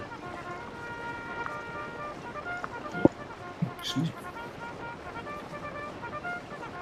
You know, Artemis has a point in the chat there. The Waterloo full battle. That it's such a cool scenario, man. The big Waterloo fight, dude. I mean, that's another one. Like, that's a good point. That's a good point. Oh my God, I've been missing a bunch of chats somehow. Well, to be fair, I'm looking back and forth and. Oh my God, sorry guys. You got Artemis in there, Santa's in there. Guys, I've been missing this. I didn't scroll down or something like that. They've been lighting up the chat. Holy smokes, guys. I wasn't giving you any credit for this. Holy smokes. Shoot, man, they're lighting up the chat. Oh, you know, and the whole time I was talking about some of the effects of fatigue and stuff like that during the last scenario, man, Artemis was just letting fly, brother. It's Artemis? Sorry, man. God dang. I'll tell you what. No, it's just... I'll tell you something. Your boy not trying to throw shade on you or nothing, man. Your boy over here with his technical hang-ups. Golly. Let's get it going. I love how everybody's in there chatting. I was getting a little discouraged initially. I was like, nobody's chatting. Oh, that's so funny. Well, you know, that can also be considered a good thing because maybe they're just rapt attention, you know. Well, that's what you'd like to tell yourself, something like that, you know. They're just enthralled in what's going on. Not. It's all a matter of, no. It's all a matter of perspective. It's all a matter of perspective. Okay. Let's halt the brigade. Okay, start shooting. We'll be in the woods shooting. Okay, we got a ways to drive these Rebs out now. God dang it. Well, where do you need me? I'm back here in division, column by division. For sure. Okay. Do you want me? I would shade left a bit. Okay. Do you want me in Kelly's rear? Put yourself you see this field back here? This field that's just to the right rear of Kelly, that open field fenced in right there. Get yourself in that field right there. Yeah, you skipped a little bit. You might have to explain that to me again. You see that empty fenced in field that's just to the right rear of Kelly? Oh, sure. Yeah, behind get yourself in the same column by division, same formation right in there. Yeah, we'll do that. And you'll be set perfectly. All right, we're going to start throwing skirmishers out here. The brigade is moving.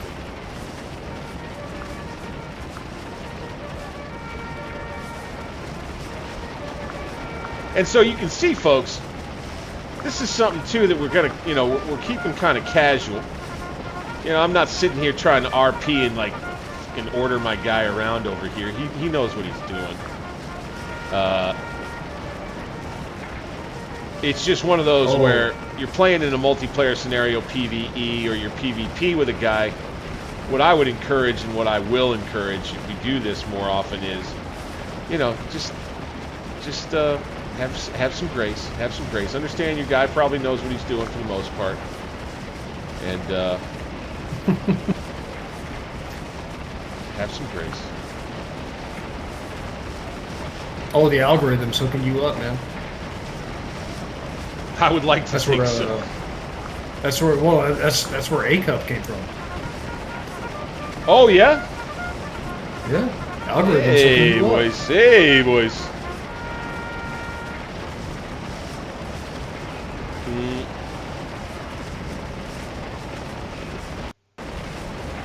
So somebody brought up an interesting thing about Gettysburg is if Lee, let's give credit where credit's due on this. I hope you're still watching Jeek. He always wondered what would have happened if Lee. So this is something that I think is always interesting to mention. In the movie Gettysburg, for the longest time, when Buford is doing his monologue about what's going to happen, Yeah. And he's talking about when you come get him. That's what I think Buford was afraid of. Does that make sense? I think it's more likely that he's talking about the Rebs getting the army there first and occupying the high ground around Gettysburg. That's exactly what I'm saying. That's what you think he's talking about. But I think what he's talking about is if he doesn't come up there and engage the rebels and pull them in, all they'll do is back up snug against the mountains of Pennsylvania and wait for Washington to force Meade to attack him in the mountains. Does that make sense? Or am I just absolutely stupid? Oh no, Bank, I think I crashed.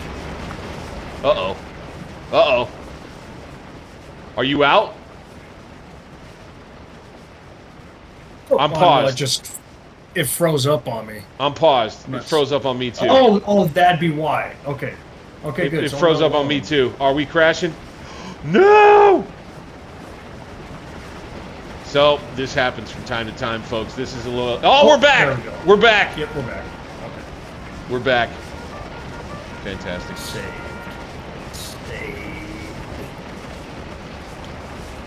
Okay, good. Oh, I got a guy, War Guy is in the chat talking about how he might have forgotten about this game. Well, welcome back, dude. Scourge of War, it's one of the things we do here. Dude, if you like the video, the stream, click that thumbs up button and subscribe to the channel, guys. Sorry, I interrupted you, Grau. No, you're good. I think it was me talking over you. I apologize. There was a Dino up there was asking about a vid where you go over the Grog mod. You do have one of those, I think. I do. I do. Yeah. There is a Grog Toolbar mod video that I focus on. It's in the main Scourge of War Gettysburg Remastered It's Here playlist. It was a video I did not too long after the game dropped because the mod came out pretty quickly. They did a pretty good... The team over there with Norb, they catch a little hell about this or that, and guys trying to make the game better, but they were real responsive to the desire for more in terms of their toolbar. I think some guys came in with some mods too, and gave us Grog. The guys who are putting together mods, the development team at Norb, I mean, like, the support team that surrounds this game, would you call it like a cult following at this point? I'm not sure. That might not be fair, but it's like, I mean, people love it, man. We love it. I think it's starting to gain some traction. Love it and hate it. but I think a large part of the fan base is definitely some of the guys that played it for a long time. Yeah. Although I could be wrong, because there's new players that come in all the time in that Discord. Well, what I think I would love to is, War Guy was in there talking about how he's played it before. Forgot about this game is what he says. Yeah, Go ahead. Artemis is saying, he wanted it on console. I'm not sure this is a game you'd be able to play on console. Nah. Nope. I don't think this would have worked on console. You might be able to get something like Ultimate General Civil War to work on console. Yeah, I believe that before I'd believe this working. All right, I got to start pressing these revs in the center a little bit here. We got to get them out of the woods. Let's go. 148th Pennsylvania is going to double quick forward with the 64th New York in support. Here we go. Watch that right flank. Watch that right flank. Make sure you extend. Yep. Look at this guy using skirmishers.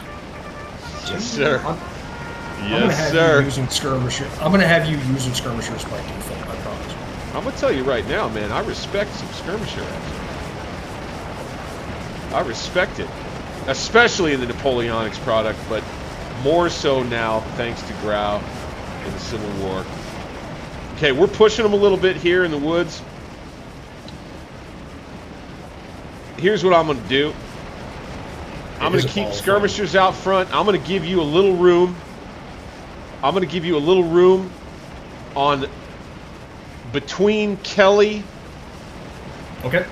and Cross. I'm going to give you a little space there to bring some assault columns up and punch. I want you to punch as hard as you can punch and just go all the way into the wheat field from there. Oh, you want me to punch through the 7th and 8th Georgia? The 7th and 8th Georgia. Yes. Okay. I want you to punch, and I want you to punch hard. I'll do that. Let me lay out here. Go.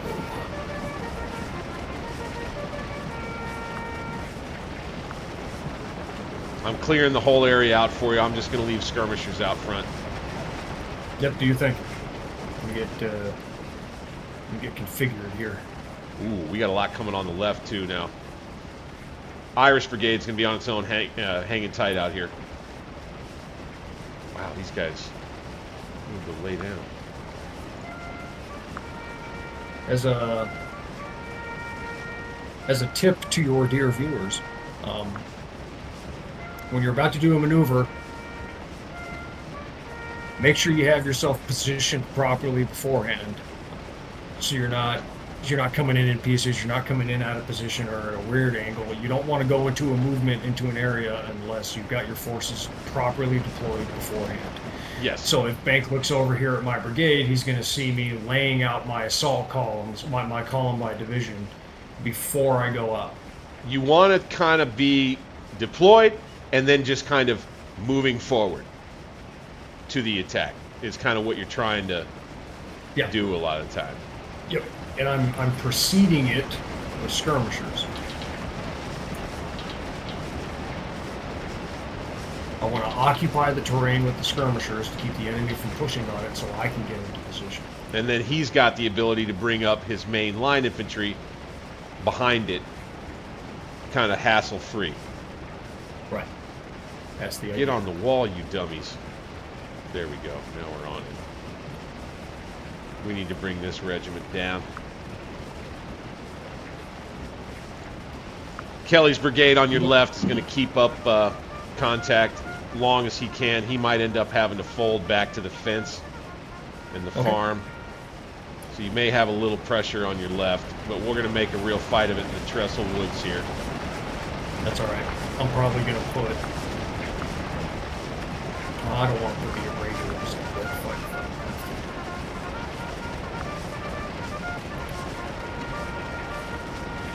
Man, you can really see the damage in Zook's brigade after Fredericksburg. Oh, yeah.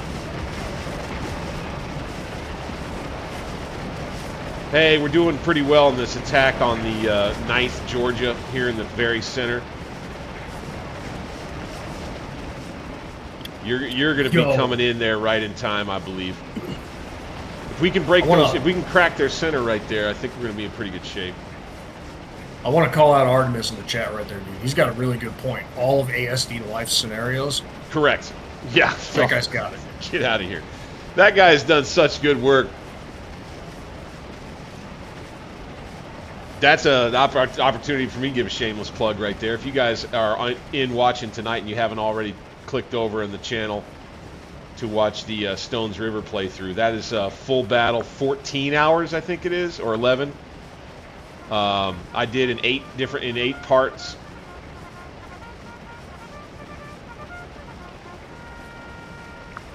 Malvern Hill is a good one too. For those that are watching tonight, I'll treat you to a little bit of news for the channel, and that is, I think there's a pretty good chance that what I want to do for a major Scourge project next is to try to do the 7 days with ASDS Life's mod. That's the I've been looking carryover at. scenarios? The carryovers, yeah. And make that like a freaking mammoth project. That'll be a fun one. I'd be interested to see how you do at Gaines Mill. Well, you got to get them out of Mechanicsville for starters in that one. You think that's right? You know, I've been to that battlefield, man. That's a gnarly hill, man. Dude. You imagine fighting in those swamps that they had to? Oh. Or that little creek bed, that little creek down there at the base of the hill. No thank you. No freaking thank you, man.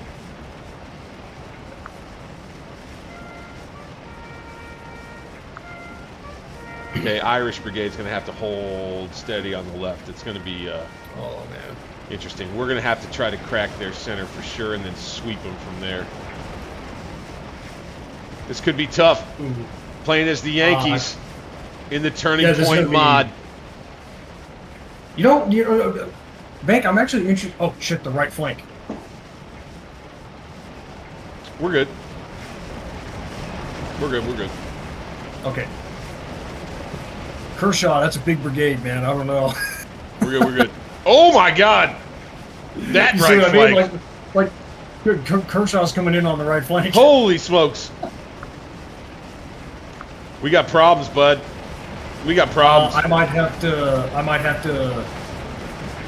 pull out of the position and go face him if you don't have the troops. No. This is going to be my problem. You focus on your thing there. I'm gonna have to adjust. No worries. You want me to go ahead with the assault then? Or Yeah, go. Blitz? We got to do it at this point. We're committed. Okay, go. We're committed. There's a chance for you to push off. You could push off the 7th, and you could help me push off the 9th. If we do that, we'd be in business.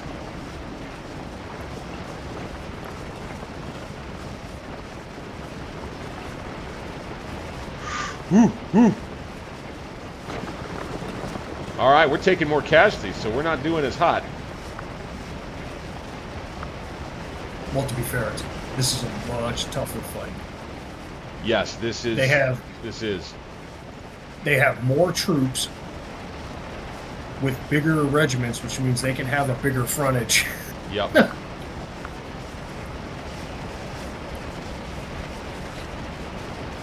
We're doing pretty good here in the woods, though. They're in the open. All right. Okay, I got to lead with the big regiment. Let's hope the irregulars do their job. Let's go, let's go, let's go, boys. Do we want to charge across the line?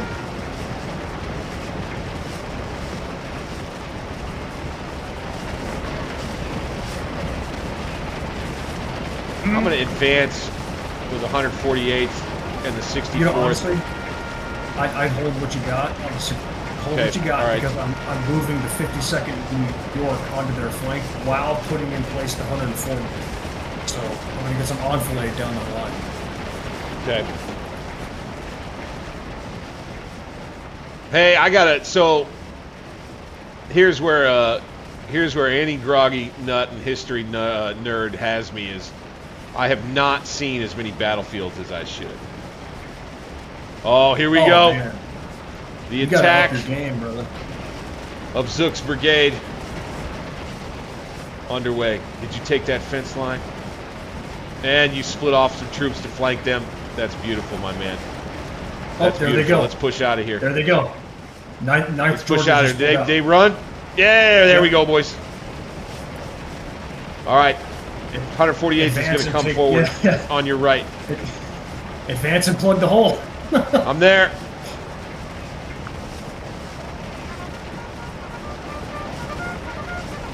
Beautiful, beautiful, beautiful. Here we go. Keep it coming. The woods are helping us over here on this right flank.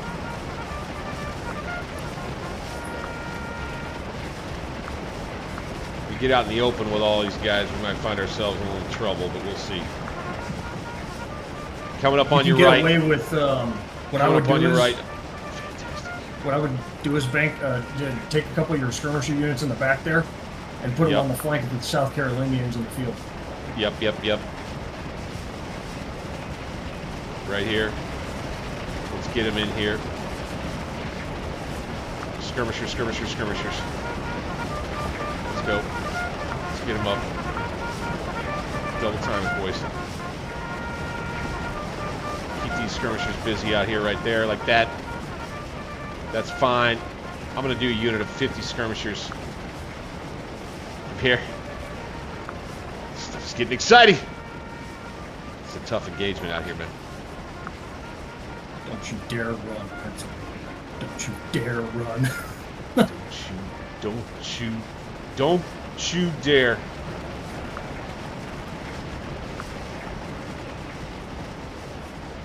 Oh God, I hate this. 2 understrength regiments. Let's go. Hey, we got a charge going in. Zook is gonna push him out of them woods, man. There we go. I don't think that one regiment's going to do it, so I got to send No. another. No! Oh, they went into the ran other into unit. that- Uh-oh. They ran into the other regiment. Uh-oh. Oh, No. Oh, this could be trouble. I don't think I'm going to win this one. Oh, I got a feeling you're going to get the ass into this one. Yeah, so why. Uh-oh. This isn't going well. Oh, no. Oh, no. No, you drove him. Oh, no. No, New Dang it. York took off. You're going. They're running the wrong way. Oh my God! They're running the wrong way. Come Yo, I on, think that guys. works No, out. come back to No. our friendly lines. Uh-oh. Hold on, Okay. hold on. Because if they stop up there, it means now I'm on their flank. So if I just hold the fence, I can attack the rear. Okay. We're gonna make the most out of this. We're gonna take some lemons and make some lemonade with this. All right, I'm gonna do some stuff with Kelly over here. Come on, boys. We're engaged. There. All right. Stand up, you. Come on up, right here. Let's go. See that? New York is reforming in the rear. All right. You know what? It's doable. I don't know. Is there It's something with the doable. turning point mod that made that? No, it's always been that way in Scourge of War. Yeah. Okay. Sometimes they just run the wrong way. Oh, look at that! You have a 11th Georgia pulling out of the field up there. It's okay. I mean, I don't know. Maybe this is going to work out. I thought I was hosed Yes. for a second there. There they go. Yeah, the 11th is moving. Yes, fantastic. Okay. We got to hang on with Kelly's brigade, the Irish brigade out here. I'm going to go ahead and I'm going to put him on a hold at all costs out here. And I'm going to let him stay. We're going to take TC off most of his regiments, and I'm going to try to trust him out here. You know, Pennsylvania's in a good position, though. We're okay. Look at you guys.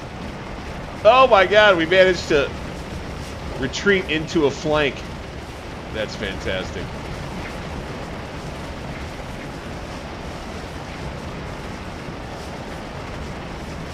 Yeah, so my battlefield visits are my battlefield visit game is not as good as it should be. You've seen Gettysburg, right? I've been to Gettysburg, but I need to go to way more. I need to go to... I've seen Gettysburg, I've seen Fredericksburg. I went on kind of a whirlwind trip across that whole region. You know, I'm telling you, man, once you see Little Round Top, you understand why that was so tough to take. Oh, for sure. I mean, and then here's another thing that I think, folks, it's just a little detail about the time that I think people don't quite understand or know about either, is the woods they did not have a ton of undergrowth in a lot of spots, because people forget that at that time a farmer would own some woods and he would just let his livestock go walk around and eat in the woods, and so all of the underbrush would all be eaten up. And so you could see a pretty damn good long way through the woods in a lot of places, like where we are near the wheat field here. Not as much on Little Round Top, though. On that end, I think that the woods that the Confederates had to try to plot up on the hillside there was some thick underbrush on that side. Well, a difference from current Little Round Top and historical Little Round Top is that historical Little Round Top was almost completely bare on that face. Right. The only time you get to wooded areas is when you get down to where Chamberlain's position was. Kind of like down. It's kind of a weird. Little Round Top is a weird hill. It's like a long. It was like a long high ridge almost. And the woods were only on the back side of it. Kind of, right? Sorry, I was watching the New Yorkers run. Uh-oh. No, the guys that were in the rear? Yeah, they ran off. Oh, come on, guys. Well, there's a reason why. Okay. Because in my mod, isolation matters. Well, there you go. I think let's talk a little bit about that. Okay. Yeah, so basically they have no connection to their chain of command, i.e. the brigade commander. So they feel isolated from their friendly troops, and they don't stand. Interesting. And they literally just, because they are isolated, will head for the hills. Right. Because they're like, oh my God, we're out here all by ourselves. Okay. There's a little bit of a difference in the turning point mod for you folks. Now, I would say we are thoroughly outnumbered. Oh, we are very outnumbered. Yeah, probably in some trouble on this one, if I'm being totally honest. Yeah, I don't think we're going to take that wheat field. I don't think we're going to take that wheat field. I think I might be able to surmise that at this point. Would we be able to hold the line? Is the other question, I suppose. Well, it's already 6 o'clock, so I imagine yes, we would be able to hold the position that we have. Well, see, here's the deal, though. We would be able to hold it, and there's a reason why. It's because the thing they don't have showing is all of the Union artillery that there is, or was, around this whole battlefield area. Well, Plus, part of what we got going on here too is that we have troops that would have been devoted to Devil's Den that are participating in the Wheatfield fight. That's right. That's right. That's right. I don't know. This is a little bit of an unfair MP scenario. If I was playing as Confederates, or if I was playing as the Union and you were the Confederates, Oh, dude, I would probably be squealing by now, like, wait a minute. It's a steamroll. You know what I mean? It's kind of like this is kind of unfair, guys. I get to have the entire, like, you get to have Law's Brigade over here. Come on now. Law's Brigade was busy with Little Round Top. Oh, hey, War Guy had an ancestor in the 83rd. Oh, that's my guy right there. Much respect, War Guy. To you and your family. That's a tough fight on Little Round Top. That was a tough fight. How long? That was almost 2 hours they fought up there? Yeah, and it was basically one brigade that held up an entire division. There was basically, well, there was Law's Brigade, which is a big brigade. Yeah. And then there was 2 extra regiments from Robertson's brigade, if I remember that right.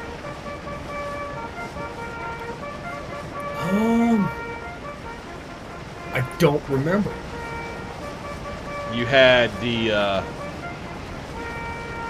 4th and 5th Texas, I think, were up, where they were trying to mount the slope to keep the Bear side of the hill busy, and then you had Laws trying to overlap the other flank with his Alabamans. You had, I think, a total of 7 regiments attacking the hill all at once, and still couldn't do it. I mean, like you're talking about, 7 regiments against 1 undersized brigade. You know? Yeah, it was Vincent's brigade. Vincent's brigade. Yeah. Strong Vincent. Him and another one that was off to his left. I'm sorry, his right. Shoot. No, that was Hazard's battery. Who was the other brigade that pulled up?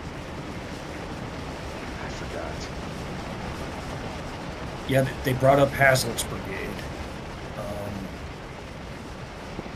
They brought a battery up to the military crest. Not brigade, Hazlitt's battery. I'd have to look it up. I'd have to look that up. Yeah. Oh, you know, man, we're not going to take the Wheatfield Bank, but I think indefinitely we'd probably be able to hold this position. The Trestle Woods, I think we'd be able to hold for a while. Yeah. We're going to be able to hold those woods.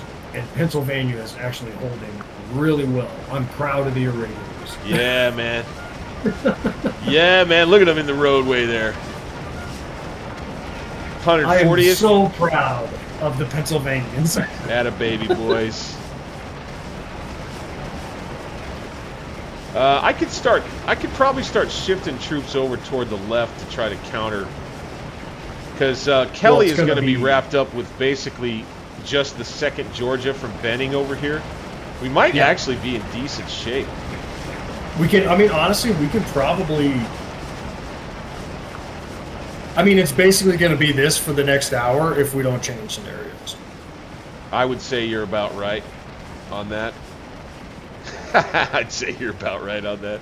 Yeah. And there's not going to be much going on. We're just going to be sitting in the same position. Just going to be chilling out with the firefight. See who runs off first, pretty much. Well, hey, I got them running over here. They're on the fallback, the 15th South Carolina from Kershaw that's on the flank over there. They're running. Yeah, or they're falling back. What are you going to do? Okay, we're already down on the casualty count. Almost 2-1, okay. Oh, yeah, dude. We're getting beat up. Damn it. We said that we had to be even and, be fair and play as the Union before. So. But I think we have to do a different scenario for that. Well, I'll tell you what. I hate to give you bad news, but it's getting late for Poppy over here. I think I'm going to have to call it tonight. It's all right. Yeah. I should be able to stream longer, but I just can't. Actually, I don't know what you got going for this weekend, man. I'm going to watch my nephew play some soccer tomorrow. He's like the star of the team, by the way. Oh, yeah. I'm pretty happy. There you with go. that. I'm pretty happy. There you go. He wants to be Cristiano Ronaldo. Hey, good soccer player. Damn good soccer player. All right, I'm going to go ahead and quit the field on this one. That's a lot of fun. I think we lose, most likely. And that's okay. I mean, we're not going to feel bad about it. We're not going to feel bad about it, man. We're just not. Without reinforcements, they just grind us down. We'd probably end up losing in a big way. In a very big way there. Bigly, as the case may be. Appreciate everybody who has jumped into tonight's stream. Grau, the author of the Turning Point mod, with us tonight as we get through a couple of scenarios. Grau, what do you think, man? You have a good time? I think You have a good time? I had a great time. Okay. But I also think that the mod performed about the way I thought it would. I think the mod performed well. I liked it. It was good. It's actually it felt historical. I think so. The weapon. I agree. Again, I'm talking about how the engagement distances. I like how you can get engaged as far out as 200 to 300 yards. That feels more real, a little bit. Mm-hmm. I like that. I don't think we got the sense of the artillery being as devastating as we might in a different scenario, and we might try to reset it and do that next time. Well, it definitely would have had an effect in the first scenario we played, but because neither of us was playing as Longstreet, we didn't get to see those casualty counts. Right. The idea, we may just go crazy or try to figure out. We were going to try to put together an Army v. Army thing, but we were talking about that before. It just was going to be too hard to command and control wise. To TC, you have to TC literally every officer on the field. Yep. First thing. Yeah, and there's and then to keep them, to keep them from doing weird stuff, your units, you'd have to go through and TC like 50 units on each side. It would be cumbersome, to say the least. Yeah, and then when you want to get a unit to move, you have to go over there, un-TC them all, and then move them, and then TC them again. Yeah. Yeah. Well, we'll put it together, and it'll probably be sooner rather than later, I would say, anyway. War Guy, thank you. Artemis, thank you for jumping in tonight. The members, of course, if you enjoyed tonight's stream, guys, remember to push that thumbs up button. Me and Grau had a great time. Don't forget to subscribe to the channel, Alternate History Gaming. Go tell your Kriegspiel friends. Grau, I know, has already communicated some with his IWC community. Just let them know that we're doing this here and that this is another place that folks can come together and just enjoy a little bit of what we love in black powder, historical battle representation here. And a little bit of Kriegspiel brought to life with a video game is kind of what we could do for a lot of folks. And we will continue doing more multiplayer. Folks, it looks like are clamoring in the chat for a little more PvP, Grau, so I think we may have to try that next time. I guess I'm gonna have to stomp you. Yeah, I guess you might have to try. You might have to try. You might have to try, and I would love to see how the outcome is on that one. And we'll probably put together a PvP match when we get together next time, guys. Hey, man, I just whenever I got free time, I'm cool with it, man. We'll set it up. It'll be fun. Had a great time tonight. Once again, guys, subscribe. If you've been subscribed for a while, I think it's time to think about becoming a member of the channel. Grau is. We got several others. He's a veteran level member. That's $5 a month. And that's access to a whole bunch of things on the channel that not everybody else gets. Early access to videos, members-only private content. As we get more and more members, what I'm probably going to end up doing is we're going to do multiplayer, but it's only members that can get in and actually do multiplayer is probably what we're going to end up doing. Grau got to benefit from it tonight. We'll probably have many more join in as time goes along. I appreciate you guys once again being here. Grau, thanks again. Anything else you want to mention to folks before we jump off tonight? I guess, I'm not much of the self-aggrandizing type, so I play my mod. turning point on Scourge of War Gettysburg Remastered, I order you to do it. You're under an order to give it a try with at least one solo play, and think about becoming a member and jump on, do a little multiplayer with us. We'll be back, though, again on the next stream.